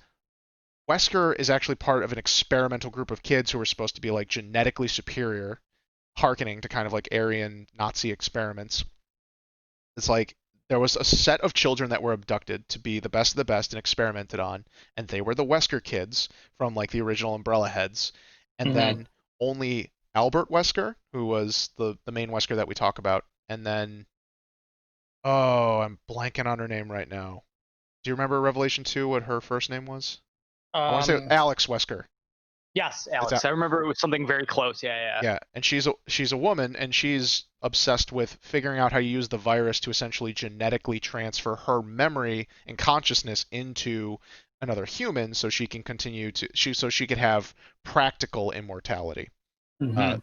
through that. And so, like, it had been hinted at in additional documents in the lore of Resident Evil that another Wesker existed, but we had heard nothing else. And then all of a sudden, Revelations 2 is like, boom, guess what? Here we have the new. We're bringing it up when we're closing this thread, and it was amazing. So I think that was definitely a good idea. It's like, oh, what if these people had kids or their genetic line got to continue, and how does that affect the world where these genetic viruses are a thing? Mhm. Yeah, it was an interesting storyline, and back to that. That's why I liked so much of that Jake and Sherry story in six. And back to your point earlier, I think it would have been better for Chris and like Leon to just have cameos. I didn't like Chris's story or his mode Yeah. in six at all. I thought it was a waste. You didn't need it. He could have just been a cameo, like you said, or just a part that maybe a part of another story. Leon's playthrough, thought was okay. I liked the his character that he played with. I can't remember her name. Yeah, Um, she was a new character. She was kind of like a like fake Claire. Like yes, she was. she, So his was okay. it started out okay. It was almost kind of survival horror-y, and then it just quickly goes sideways. Yeah. And then Ada's story I thought was the absolute worst. Like I thought it Yeah. was cool to play as her, but remember her character that she played with was Agent, just like Oh yeah. generic. You couldn't do anything with him. Like Yeah. if you're gonna make a game, like I didn't mind the idea of like, oh, this is cool. Like if you're, you could one person could play as Sherry, one person could play as Jake, one person could play as Chris, one person could play as his guy, I can't remember the name. And Yeah. same with Leon. So if you're gonna do that, that's fine. But how about actually make it a real character? If you're just going to make a generic agent character, just have the Ada version be a single player playthrough. Like it was so stupid. That was so dumb. Or they could Uh, have brought in another like old historical character and just say, look who's still around. It could have been a nice little cameo. But yeah, it was kind of yeah, just tossed in there to be a co-op because the game was yeah, meant to be not only exactly. this like this big action AAA action game, but also the multiplayer because they were trying to essentially figure out how to make Resident Evil sell Call of Duty numbers. And from Mm. there, that was like the whole point of where they started to drop the ball after 4 was like, oh, we just add more action and then we add multiplayer and then we'll start selling 32 million copies a thing. And they just didn't understand like you sell to your audience, like make improvements, but sell to your audience and stay in line with the core Resident Evil experience. So to 100%. to that point, trying to move through some of the other aspects here, and I feel like we're just going to end up running out of time because there's just so much we could talk about here, and we'll do a follow up episode. I was gonna say you could do a part two. Yeah, I'd be fine with Yeah, that. we could do a part two some other time, and and if we don't do it right away, we might wait till like we get a chance to play Resident Evil 8 and then revisit it, because then we could maybe Sure. do a like review semi there. The co-op aspects, the multiplayer aspects. Clearly, a bunch of the Resident Evils have had them, and the game is always designed with there being like two protagonists, so no one's ever truly alone in the Resident Evil games. I have my own thoughts on how to properly balance co-op in Resident Evil, but how do you feel, Paul, about when Resident Evil has multiplayer? Um, I don't know. I thought it was interesting to try it the way they did in six. I didn't love it. I guess my preferred way is how it was originally done. Maybe I guess I am a purist after all. Fine. Where in the first game, like you play as Jill, so you're mainly playing as one person, but you do have Barry there. And there are a couple scenes in the original game, not the remake, but the original one. Or at least there's the one in the sewers or that underground part where you play with Barry, where you're gonna protect him or he's protecting you, whatever it is. I don't remember exactly, but so there's a little bit of that. I think that's my preferred way. In Resident Evil Zero, I thought that was kind of an interesting idea that they tried with having Rebecca and well, what was the other character's name? Billy. Billy. Yes, we're having Rebecca and Billy the way they did, but it felt a little clunky at times to me. Some of their multiplayer stuff kind of took away from Resident Evil Zero. I thought it was an interesting concept, and the way they did it, where like, oh, if you're Rebecca but you're separated from Billy, so you have to send this item down, and then you have to play again as Billy to retrieve the item. But I don't know, a lot of the multiplayer stuff with them, to me at least, felt kind of clunky. So yeah, that's me. So my preferred way, if I had to pick it, would be of the way they did it in the originals, of like you're mostly playing as a single protagonist, but you do have this other character who shows up from time to time to either help you or give you items or further the story, whatever it might be. So yeah, so that's my take on that. I mostly agree with you. I think that Resident Evil flows a lot better when it's just a purely single player, but you have like two characters and they're each their own unique campaign, where for the most part they're unique and maybe they retread the same area but in a different way as the other character.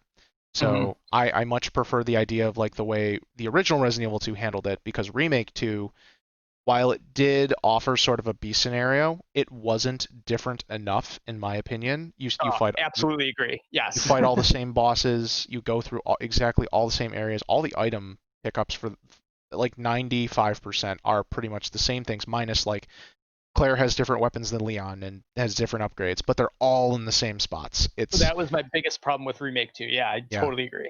Like that's the only reason I don't call it a 10, is because even though I put in Yep. 100 hours, I'm just like that's my one sticking point, but it's still fun, it's still super faithful. Mhm. So I agree with you that I think I'd prefer that. But if I had to do multiplayer, you mentioned Resident Evil Zero, which is what I wanted to bring up, because it's kind of the idea of that the way they handled it in there, where you have two characters simultaneously. It's slower paced. There are puzzles, and the characters need to cooperate between each other to accomplish goals. Mhm. And I think that's fine, but I completely agree with you that it's clunky, and I think that's because of the whole tank controls and Mhm. the static camera system. It doesn't feel right in that regard Yeah. as one person. And that can also, the AI is not that great, and I think it was limited and maybe even Well, deliberately yeah, you're designed to right. be really dumb and really hard to maneuver. And they might have even said, no, let's not make it too great because, if your AI is too strong, then that takes away from the horror. And the Resident Evil team has had its weird philosophy challenges with balancing Resident Evil's horror with gameplay for a while.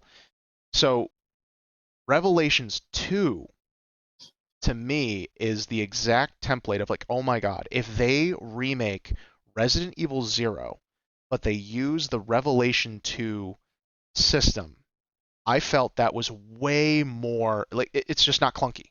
You have the two Yeah, I never characters. even thought of that. Yeah, you're 100% right. Yeah, that was the thing is Revelations 2 shows how you can do the same system.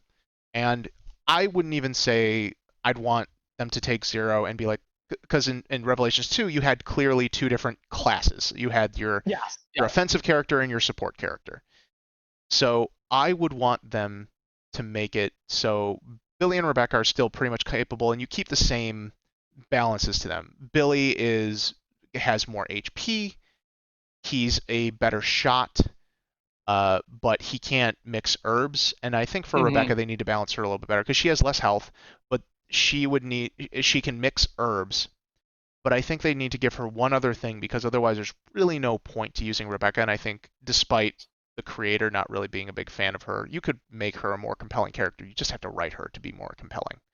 Yeah. So I would want her to have one more special buff that like differentiates her from Billy. Maybe because she's small, she can fit into some crawl spaces or something like that, or she can dodge enemies. Like in Resident Evil Hmm. 3, Jill can dodge, so maybe Rebecca can dodge enemies and Billy's just strong so he can tank the hits.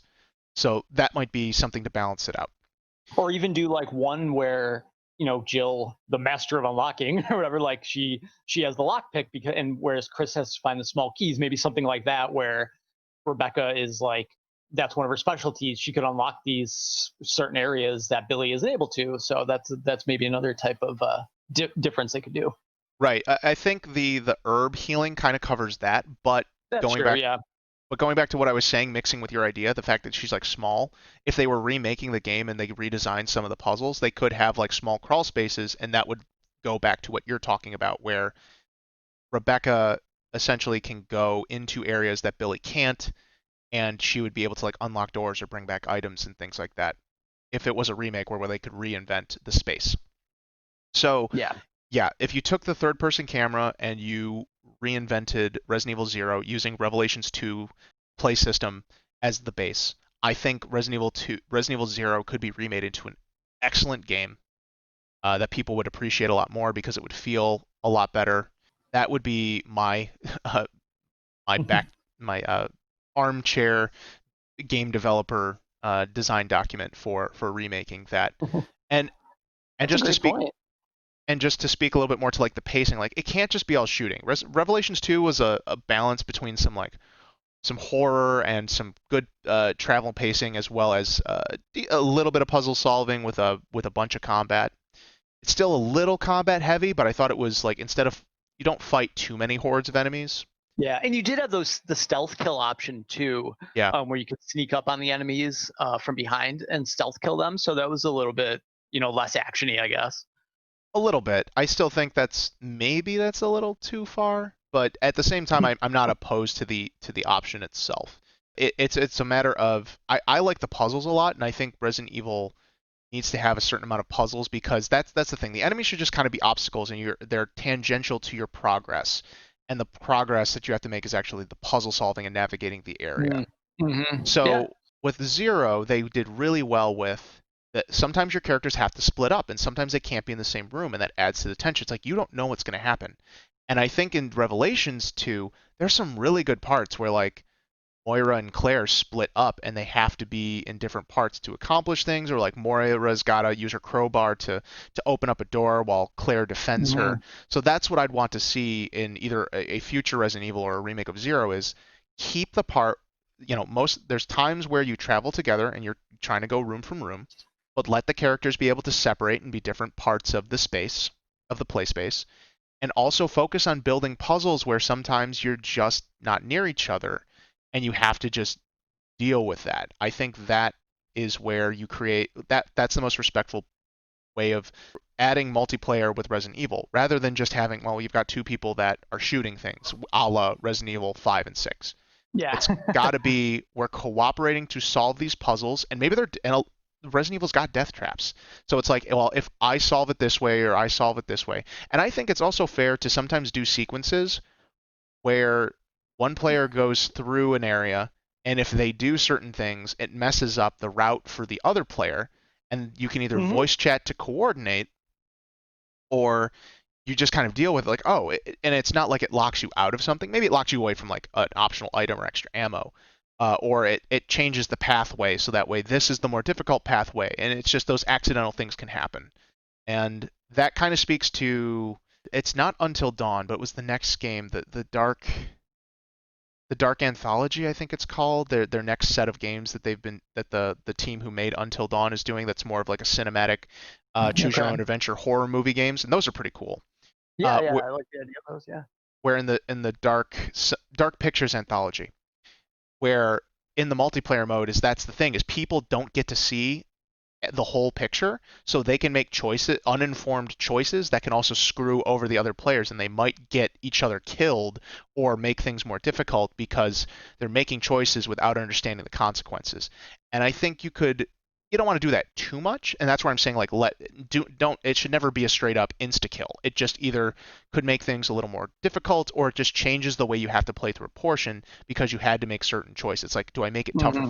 Do I make it easier for this character and make it tougher for the other, or vice versa? So that's how I think they should focus it. And then, of course, fighting the bosses. I would have it so, yes, at times you can definitely contribute to the damage on a boss, but they should rework it so there are fights where basically each player has to be doing something different to try and get the boss either into a death trap or set them up so they can be stunned to be killed and make it slower and more tense without instead of just making it this action run shooting section. Yeah, I like to your point about two. First of all, that's a great point about Revelations 2. I wasn't even thinking of that for some reason when I was talking about the multiplayer. That is a perfect example. But yeah, if I remember in Revelations 2, with enemies you would have where like Moira would have the flashlight, so she could kind of like temporarily blind the enemies, and that would give Claire more of the opportunity to have a clean shot or clean hit or whatever. Right. So I like that idea of having like one help out the other, not necessarily kill the enemy or have where they're both going in and just shooting, but yeah, it helps them out by like she's going to blind this enemy, so now they're temporarily stunned, or she'll maybe hit them with the crowbar a couple times and they're a little stunned, and Claire could go in there. So I like that idea. Yeah. And especially once Moira was more leveled up because they had that like level up progression, that skill tree progression system Oh in yeah, that's right. Revelations Yeah, 2. yeah.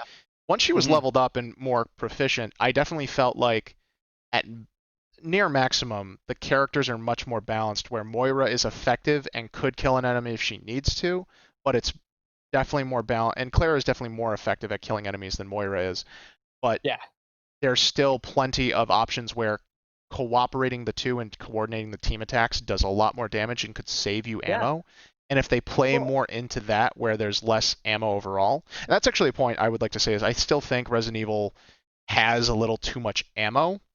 I hmm, think they could play with that a little bit more, and it's tricky because I think on the normal modes, and especially since like 2 and 3 also 7, 2, and 3 all used like the variations of Resident Evil 4's dynamic difficulty in order to help make sure you're never the players are never feeling too stressed.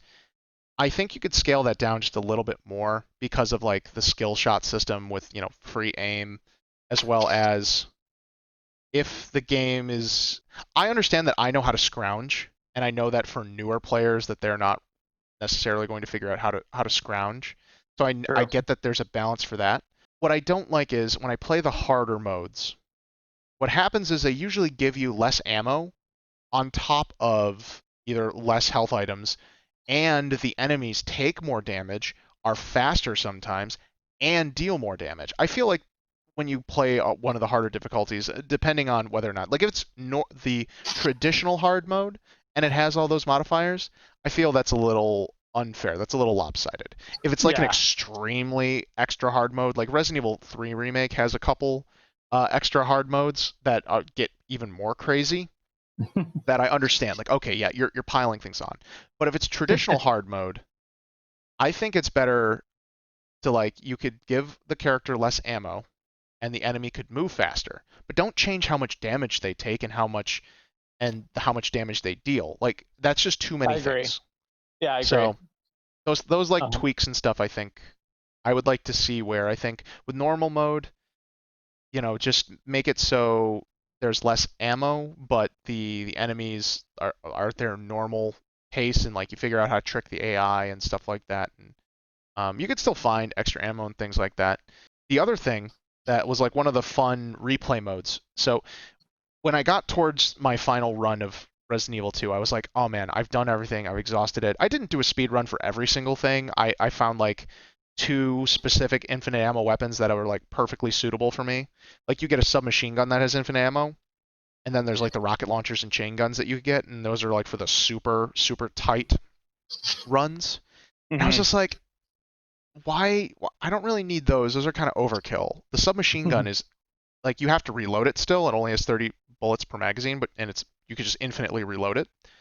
But that gun is super OP as it is. So once I unlock that, Right. and I think I unlocked like one, I unlocked the infinite knife, which was fine because then you can do like a traditional run through where it's like, oh, what does it feel like if I have a knife that never breaks, but it's only got one use defense, and I have to kill every enemy to get my knife back. And that's pretty neat. But also one of the infinite ammo handguns because I think that's just like as you go through, you like it's kind of on the way. If you complete enough challenges, it gives you a bunch of the weapons at once. But yeah, once I got there, I was fine with that. I think for the replay value, the last run I did with Resident Evil 2 was I did a coin flip challenge. This was Hmm. in the spirit of what fans have been trying to mod into the game, which is a randomizer mode.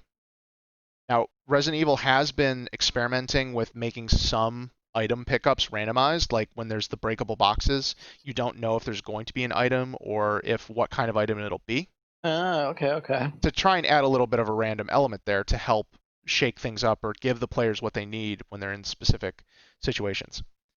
I would prefer, and a lot of fans have been asking for, a mode simply where Capcom just mixes up where items spawn. So when you and enemies, not making it Hmm. broken, but when you go in, it's just like you've played enough of this, so now there's a chance that there's going to be a licker here, there's going to be more zombies here, there'll be no zombies here, and then there'll be more zombies elsewhere, or handgun ammo and health items aren't always in the same spots, and sometimes they appear or don't appear. Something like that that would just allow the experience to always be fresh in terms of gameplay, even if the story isn't different. I would also like them to take it a step further where the key items can appear in different rooms, but not necessarily in a way that would like lock you off from progress. It's just like, oh, now I have to solve these puzzles in a different order. So I would love to That's see really that. interesting. Yeah, that's very interesting. Yeah, Definitely. I never thought too much about it. I would love to see that kind of extra mode added in because then I would probably never stop playing whichever Resident Evil game that was. Where it's like every single time I play through, it's like a similar space, but maybe I don't always go into these rooms. The ammo isn't here, the health items aren't there, the enemies are different, and I have to figure out all this stuff. I would really enjoy that, and I definitely would probably spend too much time playing through that. So in that spirit, I simulated that for myself Huh. because I was also curious how good the adaptive difficulty would be because the adaptive difficulty can also do it so that way your shots end up doing more damage if you're very close to killing a boss but you're running out of ammo. So the game will naturally like start dealing more damage or do it so that way you can actually kill enemies with like your last bullet. So what I did was I promised myself I would play by flipping a coin every time I was going to pick up a non-key item. Huh. So if it was ammo, health, or any of the optional upgrades, I would flip a coin, and if it was heads, I got to pick it up. If it was tails, I would pick it up and immediately discard it, or if it was like one of the upgrades that just immediately equips, I would ignore it. That's cool. I like that idea that you did that like on your own, just kind of your own thing. That's pretty Yeah, cool. yeah, I did that, and I did it for Claire and Leon, and I did manage to beat the game both. And I think I played through on normal mode. I think it was normal mode, not hard, because like I said, hard has all those modifiers that make it annoying. So I played through on normal without any of the cheat weapons or anything like that, and just my knowledge of the game. And yeah, I was able to do it. And it was really funny because with Claire, I was on the last boss, and I not the very last boss because I think she was my second playthrough. The one where you're on where the train's going down the elevator and you're fighting the big mutated with all the teeth and the eyeballs. You remember that? Yeah. Oh, yeah, yeah. I forget what the official name is for it. Forgive me, I other Resident Evil fans. um, I can't remember either. So yeah, yeah, I'm bad with names today. I don't know why. I'm forgetting all kinds of names. It's like Birkin for fourth transformation or something like that. But either Something way, like that. that one I ended up using up all my ammo. I used up like all my grenades, my grenade launcher ammo, and once again I went into that fight with very little, and I used up the chain gun, which you get. I luckily flipped and had the chain gun, so I did all that, and when I went in, I used up all my ammo, and all I had was a knife left, and I managed to, and it was once again it was a breakable knife. I didn't use any of the cheat weapons, and I used Mhm. the knife, and the knife ended up killing it on the last hit, and I heard the break sound effect because the knives can break, and there's a specific sound effect that plays. I heard it break on the last hit right as it went into the cutscene. So I was like, holy crap! The dynamic difficulty scaler in the game actually is really, really fun and really flexible. So if anyone's out there interested in trying a new challenge for themselves, you have to play on the honor system, but you can either flip a coin or use a coin app, and you just every single item, non-progression related. Like if you have to pick up, I don't think there's any specific upgrades you have to pick up, but that included like the expansion pouches, that included the weapon upgrades. But yeah, for every item, for every herb, for every grenade, every sub weapon, every knife, all the bullets. Yeah, I flipped for all of those things, and I dealt with Love it. whatever hand I got. I love it. I love the idea of making your own story or your own mode, I should say. If they don't have it, why not make your own? Make your own fun out of it, especially if it's a game you've played a couple times. I like that idea. I think that's super cool. So I think, yeah, we'll end on this note, which is if we're talking about, what we like in Resident Evil games, is there something you, Paul, would like to see in there? So I've mentioned the randomizer and different ways I'd like them to balance it. But for you, is there something that Resident Evil's missing or that you'd like to see in the future Resident Evil games? Well, fortunately, a lot of the stuff that I thought it was missing or was things I wanted to be added, they kind of fixed with Revelations 2 and especially with 7. So a lot of that that turned around. So I would have had a lot more to say about that had we not had Resident Evil 7, especially. Let me think. I would say things I'd like to see in the next game. Maybe I could shift this a little bit and not talk about something a little more specific that I know we can both talk about here, which is obviously Resident Evil 2 just got remade and 3 just got remade. So now there's a remake of 1, 2, and 3. Resident Evil 1 remake is still with the static camera angles, so people are interested in seeing a behind the back modern RE engine version of that in the future. And Capcom has also expressed interest in doing that in the future for like one of the anniversaries. So it's probably inevitable. Resident Evil 4 remake has been announced, but it is currently in early pre-production slash like not public yet, probably about 2 years out. You can already see shades of Village's features and Resident Evil 2 and 3's features like gonna get recycled into in 4. They confirmed when Resident Evil 3 that like they made the Nemesis he's part parasite as a way to try and tie into the parasites that they had for Resident Evil 4. Ooh. But I don't think 4 needs to be remade too much. My personal opinion is that there's only two things 4 needs to be remade other than like a full graphics overhaul and a little bit of pacing adjustment. I think there's some areas they could cut or trim down significantly. I would also like them to make it more of like a horror game than an action game. But I get I'm messing with perfection in that regard. Uh, if Resident Evil 4 was verbatim what it is right now, the only two things I tweak is they add in the moving and shooting system that we've seen in Resident Evil 2 remake or in Revelations 2, and add in weapon hotkeys. Those are the only two things I think Resident Evil 4 is missing to make it perfect. Okay. Because you constantly have to pause and go into the attache case to switch between your weapons. Whereas now that we've played Revelations 2 and Remake 2 and 3, and in 7, it doesn't really change it much to be able to hot swap between your weapons. And I think Right. so. I think Leon being able to switch between like a handgun, a shotgun, a grenade, and his knife, and let those all be like things you can select as hotkeys, plus the moving and shooting. I think you can balance it because you can make the enemies smarter now. You can also make them move faster and other things to balance out the improved aiming and combat capabilities. I think that would just help with the flow there. So in that idea, since we're both super fond of Code Veronica, how would you like to see Code Veronica remade? Oh man, that's a tough one because I like that game so much. I don't know if I'd want to see it remade. I think we both agree on like third person over the shoulder, right? Oh, You'd be okay with absolutely. that.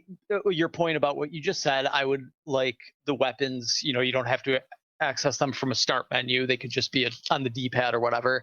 And I think that something like that is kind of to the point I was making earlier about just the progression of games and gaming. And the reason why in those original games why you had to press start and choose the weapon was obviously because of limitations. Now you could just have it on your D-pad, where if you press left, it selects the handgun. If you press right, it selects a shot, whatever it might be. Hmm. So yeah, I would like to see that. Would you want there to be a bigger Steve section? Because we don't play as Steve for very long, ultimately. Um, I didn't love Steve. I Hmm. would be okay with not. Well, maybe if they made him a little bit better. He was kind of whiny and annoying. That could be just a product of the voice acting at the time. It's a little bit of both. He's written also kind of weird. The most interesting part of him to me was like when he kind of find out his father had been killed, and I think Right, yeah. he ended up having to shoot his father, if I remember correctly, because he was a zombie. Yep. um And he almost ate I Claire. Yeah, that's right. If they could expand on that a little bit more, I think it would be cool. I'm not as interested as much as like a Steve like Claire love story type I expansion. agree. That doesn't do anything for me. But if they were going to expand on him, I would like a little bit more on that, about his backstory as far as like his family goes and what happened and things like that. And yeah, make him a little bit less annoying. Give him like a better voice actor, and don't make him so annoying. Now, you haven't played Resident Evil 3 Remake yet, right? I haven't. No, you know what? I totally forgot about it until you brought it up. I had played two recently, the remake of two. Three wasn't even crossing my mind. Even when I went through all the games I played, I wasn't even thinking of the remake of three. I would totally recommend like either picking it up on a sale or, as I always advocate for, GameFly is great for renting. So Yeah, you've talked about that. if you get a chance, yeah, get it on a sale or get it cheap. But I would recommend playing it. It's a lot shorter than 2, unfortunately. But my point for that is they redid the character of Carlos, and I don't know how much you Mhm. remember with Carlos from Resident Evil 3, but it was the same situation. Like it's just this very cringy, specific type of like old traditional semi-toxic masculinity male that they Right. character who's like trying to get the girl. Carlos was trying to be sort of a ladies' man, and then also like Steve was meant to be like an immature, like early 20 something college age kid, and he's like, oh, Claire's a Yeah. hottie, and I'm trying to hit on Right. her, and she's like, Yeah. she's the only other, she's basically the only living person on the island. So he's trying to get with her. What they did with Carlos in the remake, they perfectly updated and modernized him and made him an extremely likable character. So Oh, I that's would cool. like to say to you, and I believe if they could do the same thing with Steve, and I have full faith they could, not necessarily not guaranteed because we don't know what they'll do, but I think that based on what they did with Carlos, we wouldn't have to worry about Steve. Steve would get modernized, so he could still have an arc where he starts out being kind of annoying and immature, but he's less cringy, and then you kind of and eventually he goes through a good character arc, and you remember what happens to Steve anyways, and we could get to a point where we Mhm. really do care about his fate at the end of that story. So I think that could be Yeah. covered. And to your point, expanding on that, I think considering that like Resident Evil 2 remake where you start out in like the gas station with the little intro prologue, and then Resident Evil 7 where you have the prologue where Ethan drives up, into the swamp and explores that brief section before he has to fight Mia and Jack. I think we could do exactly that where we could actually do like two prologues where first we have like maybe we have Steve on the island like uh right as things go south and the virus breaks out, and you play as Steve for a little bit where it's just like this prologue on the island, and the Yeah. breakout starts happening. Then we switch to Claire, and you remember that crazy action cutscene where Claire's like in the Umbrella Europe With facility and she's being the chased. helicopter. Yeah. Yeah, oh, just being a super action star. So then we could switch over to Claire and change it to more like Resident Evil style, where she's sneaking through. She doesn't fight any guards. She just like kind of hacks into like doors and takes like keys. And then you get to the point where like she's caught and she has to run and she gets cornered, and she then gets knocked out and taken to the island. So we could have that as like our little prologue section to expand that. And then yeah, I think we could do. And I'm not too fond of switching between the characters too often because Hmm. like in Resident Evil 7, I really and I've played through 7 a lot. I really don't like what they did with Mia. I think the section is a little too long. I hate that all my weapons got taken away and then you just Yeah, got so little to play with there and just I understand like what they were going for, but it that doesn't. was probably my least favorite part of that Yeah. game. I agree. In my retrospect, it's too much, but like the amount of time you play as Ada Wong or Sherry in Resident Evil 2 remake is still a little too little. Like Sherry's a very well constructed section, but upon replaying, it's just not fun. And same thing for Ada. It's just not fun. I don't enjoy really playing through those sections again. It's just like, okay, I'm just doing this busy work and I'm just solving the puzzle, and it's just ugh. Yeah, So I think that it's tricky because in Code Veronica you've got 3 characters. I definitely think like all of Claire is fine, and I think maybe 1 or 2 more sections where you play with Steve and it kind of jumps to Steve. He does something to help Claire, or he gives a little more background in the story and other parts of the island that are going on because he's off on his own for a while and then suddenly just right. shows back up. So we could see some of that stuff and get that expanded to help overall expand the story and have them cooperate a bit more because it makes more sense that they should cooperate. But Steve's the one who's Sure. running away and saying we shouldn't. So that's another thing where it that's where we should be able to. So there's room for that in the source material, and then with Chris. So and actually it was from listening to other people's criticism that I really started to understand this is like people because you play as Claire, you're on the island, then you go to Antarctica and you play through the Antarctic base, and that's a lot of fun. And those are 2 super distinct areas. But Yeah, very. then but then when you switch back to Chris, yeah, sure, the island's in rubble, but you pretty much go through the same areas just in slightly different ways. Hmm. So, and you do open up a few new sections, but it's kind of cumbersome. It's not super intuitive. So I would say for Chris's section, in my opinion, I would like it to just like the island like self-destructs. I would like that section to be redone way more. So when you go back through, sure, you see glimpses of like, oh, this used to be the room that Claire was in, but I would prefer it if almost the map was now completely different rather than you're just retreading that. And I think that requires more budget and development time, but that's the kind of effort I'd like to see. Do you have any thoughts now that I brought that up about like does it feel now like, like Chris is too much of a retread, or do you really think like actually you really dig the original pacing of Code Veronica and you really wouldn't want it to change?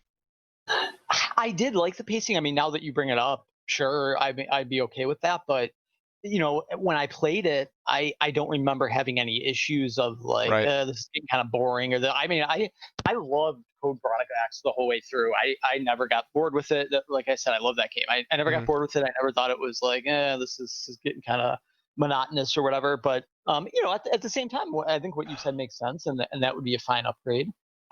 Okay. Another thing. Oh, sorry. Go ahead. Oh, and I was gonna start up another point quickly because I know we're running out of time. So finish your point and then I'll quickly toss.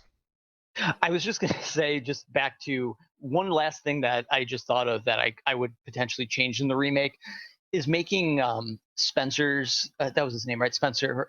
Like I said, I'm blanking on names today. Making his Oh, Alfred. story, Alfred, yes. Okay. Making his story a little bit less cringy. um, Yeah, I his relationship between him and his sister.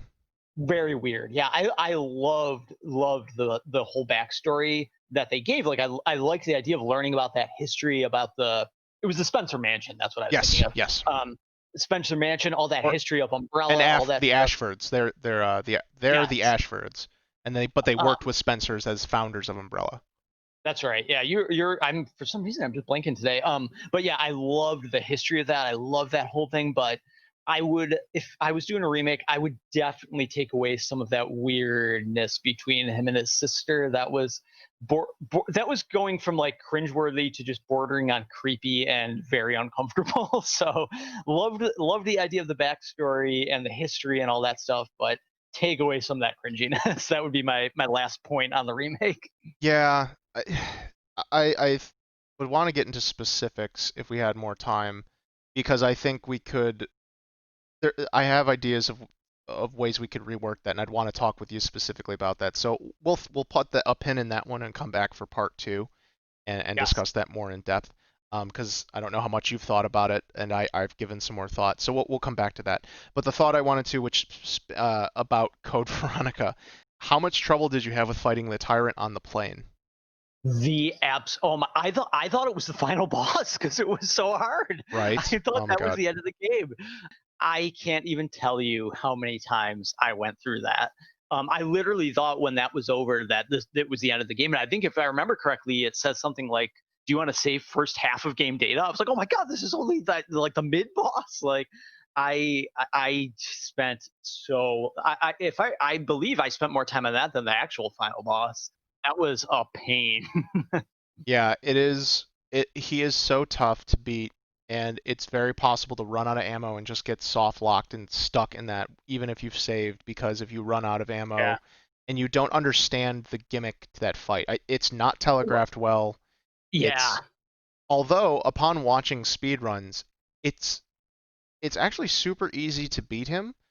You Hmm. you're but this is part of the reason why Code Veronica is not viewed favorably is because it's got some serious design flaws, despite still being couched in a very creepy and I think very good feeling Resident Evil in certain regards. Once you understand it, and maybe that's a flimsy argument to make, but just for sharing for either people who are curious and for Paul who you might not be aware, the easiest way to beat him is you save those 3 gas rounds that are the green grenade containers that you pick up once, and they're just in Hmm. that super early part, and you take that. So you use all 3 on him because they have a very specific property to them, which is like they lower the health by half each time or something like that. And then I think it's like those 3 plus like 5 acid rounds, Okay. and then you can do all 3 of the. So you shoot the 3, load up the other one, do 5 shots, and then drop the crate thing, and that will kill him. And that takes like 30 seconds. Oh wow. Okay. Yeah. I think one of my problems with beating him was it was one of the reasons why it took me so long was I wasn't 100% sure exactly what you had to do. Yeah. Like, do I just load this guy up on ammo? Do I just try to get him pushed off the plane? Do I have to Yeah. weaken him first? Like that wasn't really clear. So I Exactly. think that was one of the reasons why it took me so long is because it was a lot of like trying it. Well, that didn't work. I died. Well, let's try it this way. That didn't work. So I did. So that I think that was part of it too. Is just like it wasn't 100% clear exactly what you needed to do, which I don't necessarily mind. I think sometimes modern games do a little bit too much of hand holding, Hmm. Hmm. where it's like, oh, like press this, or they pretty much give you like on screen instructions. So I think there's a good balance in between where like, wow, this is really unclear. I have no idea what to do. And then there's the total opposite end of like, this is holding my hand and it's way too easy now. I think there could have been a balance. I don't necessarily mind having to try to figure out on my own what to do, but at some point it's a little much. I definitely spent a very long time on that boss. Yeah, I'm a fan of the fight starts and there's the flavor chatter that's going on, and then if it takes a little too long to get through, or on a replay playthrough, it triggers like additional chatter where the character will start Okay. giving you a hint like, oh man, I probably can't fight this guy. I need to run, or like, I like that. Yeah. man, am I trying to tire him out? So like with that tyrant in the game, the only signs you saw was that the blood pool got bigger and bigger as you did more damage to him. But Hmm. eventually it doesn't get super huge or like change in color too much, so you might not even notice it if you're not looking for it. And then Right. it doesn't deal damage to him when you drop the thing, which is also unfortunate, where they fixed that with like Resident Evil 2 remake, where you're fighting Birkin on that small platform, and you can either dump a bunch of ammo into him and then hit him once with the crate, or each time you do the crate, you do a significant amount of damage. So you can deal some extra damage in between, and at worst, it takes 3 hits. At best, it takes one. So Right. that same thing. They could make it so eventually, of course, there's also it's too cramped a space. You can't turn fast enough to get around. He pretty much has a super huge hit area, and you're pretty much going to die if you're not using one of the most efficient strategies. And I didn't. Yeah. I also didn't want to say like you only have to use acid rounds. You could save up like I think it's like 10 or so of the fire crossbow bolts, and those also do a crap ton of damage.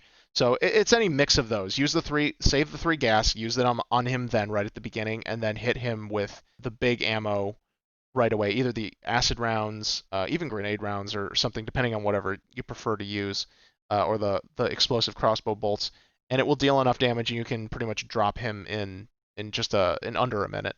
Mm, But like you said, it's none of this is telegraphed well. It's a very difficult spot to fight him in, and then very. special, and so that would need to be redone. And it's not a bad boss fight in terms of setup. Like having to fight the tyrant on the train on you while in the sky is an excellent set piece.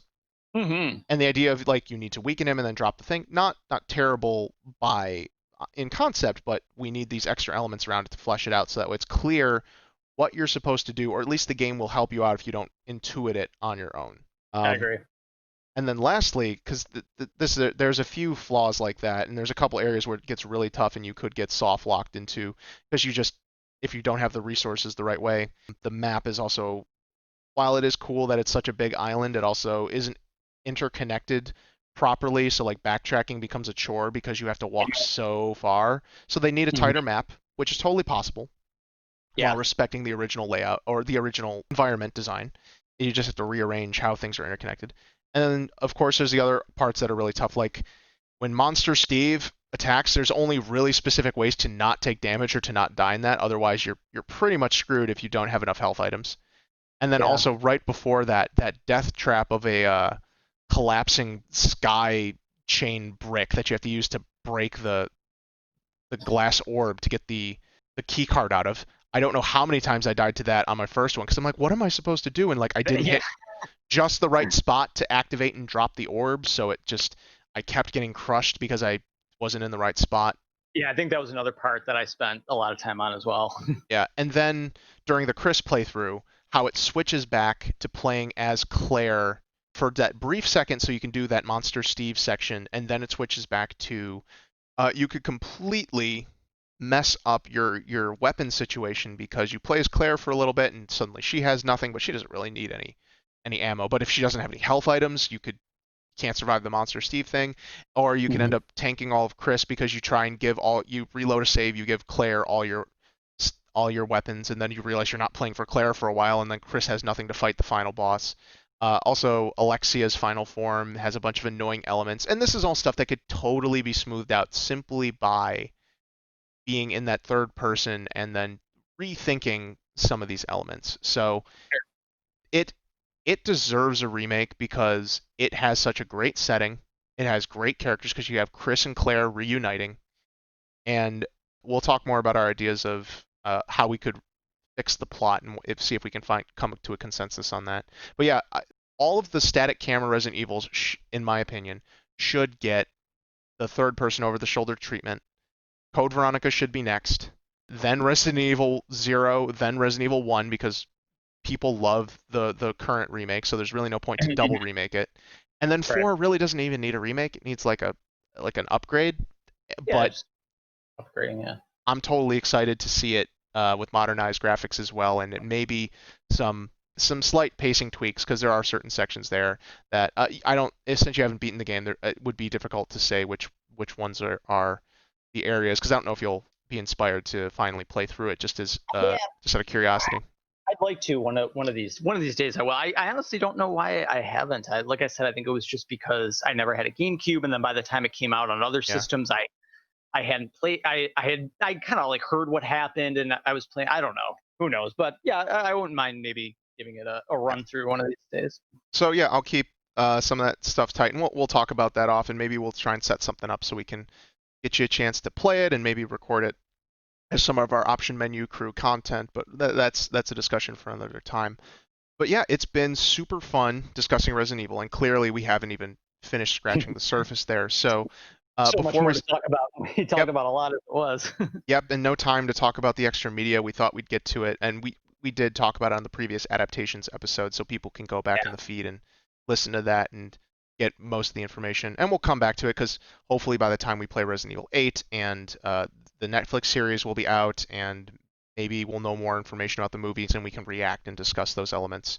So before we sign off, Paul, was there anything else you quickly wanted to bring up regarding the Resident Evil game series?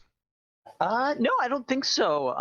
I just wanted, I would say, for part two, whenever we decided to do part two, other than what you just mentioned, I'd also maybe like to do, we can go through our favorite characters, maybe least Hmm. favorite characters too, our favorite games. I know we kind of talked about, like, we both like Code Veronica X, for example, but maybe Hmm. we can get into a little bit more specific about maybe our top two or three favorite games, Hmm. Hmm. something like that. So maybe, yeah, I'd like to do a little bit of that. And then in part two, get into maybe some more in depth of like specific favorite things, like favorite characters and favorite games. Yeah, we'll have to create that outline and plan that out. We might even do a three-parter. I mean, Just there's sounds, there's so much. yeah, there's so much and we just can keep going. So, okay, yeah, we'll definitely discuss that. And so our listeners have even more to look forward to, especially if you're Resident Evil fans out there. So, thank you so much for joining me today, Paul. Thank you. Thanks for the idea. I believe it was your idea to have a Resident Evil specific podcast, and I'm always up for any Resident Evil talk. So thank you. Well, thank yourself as well, because if I didn't have you as another big fan to talk about with, there wouldn't be much to do about it. But that's, that's friendship for you. So, once again, thank you for joining me. It's been excellent. We'll definitely be doing some other episodes as well. We've got, PlayStation 5 is coming up soon.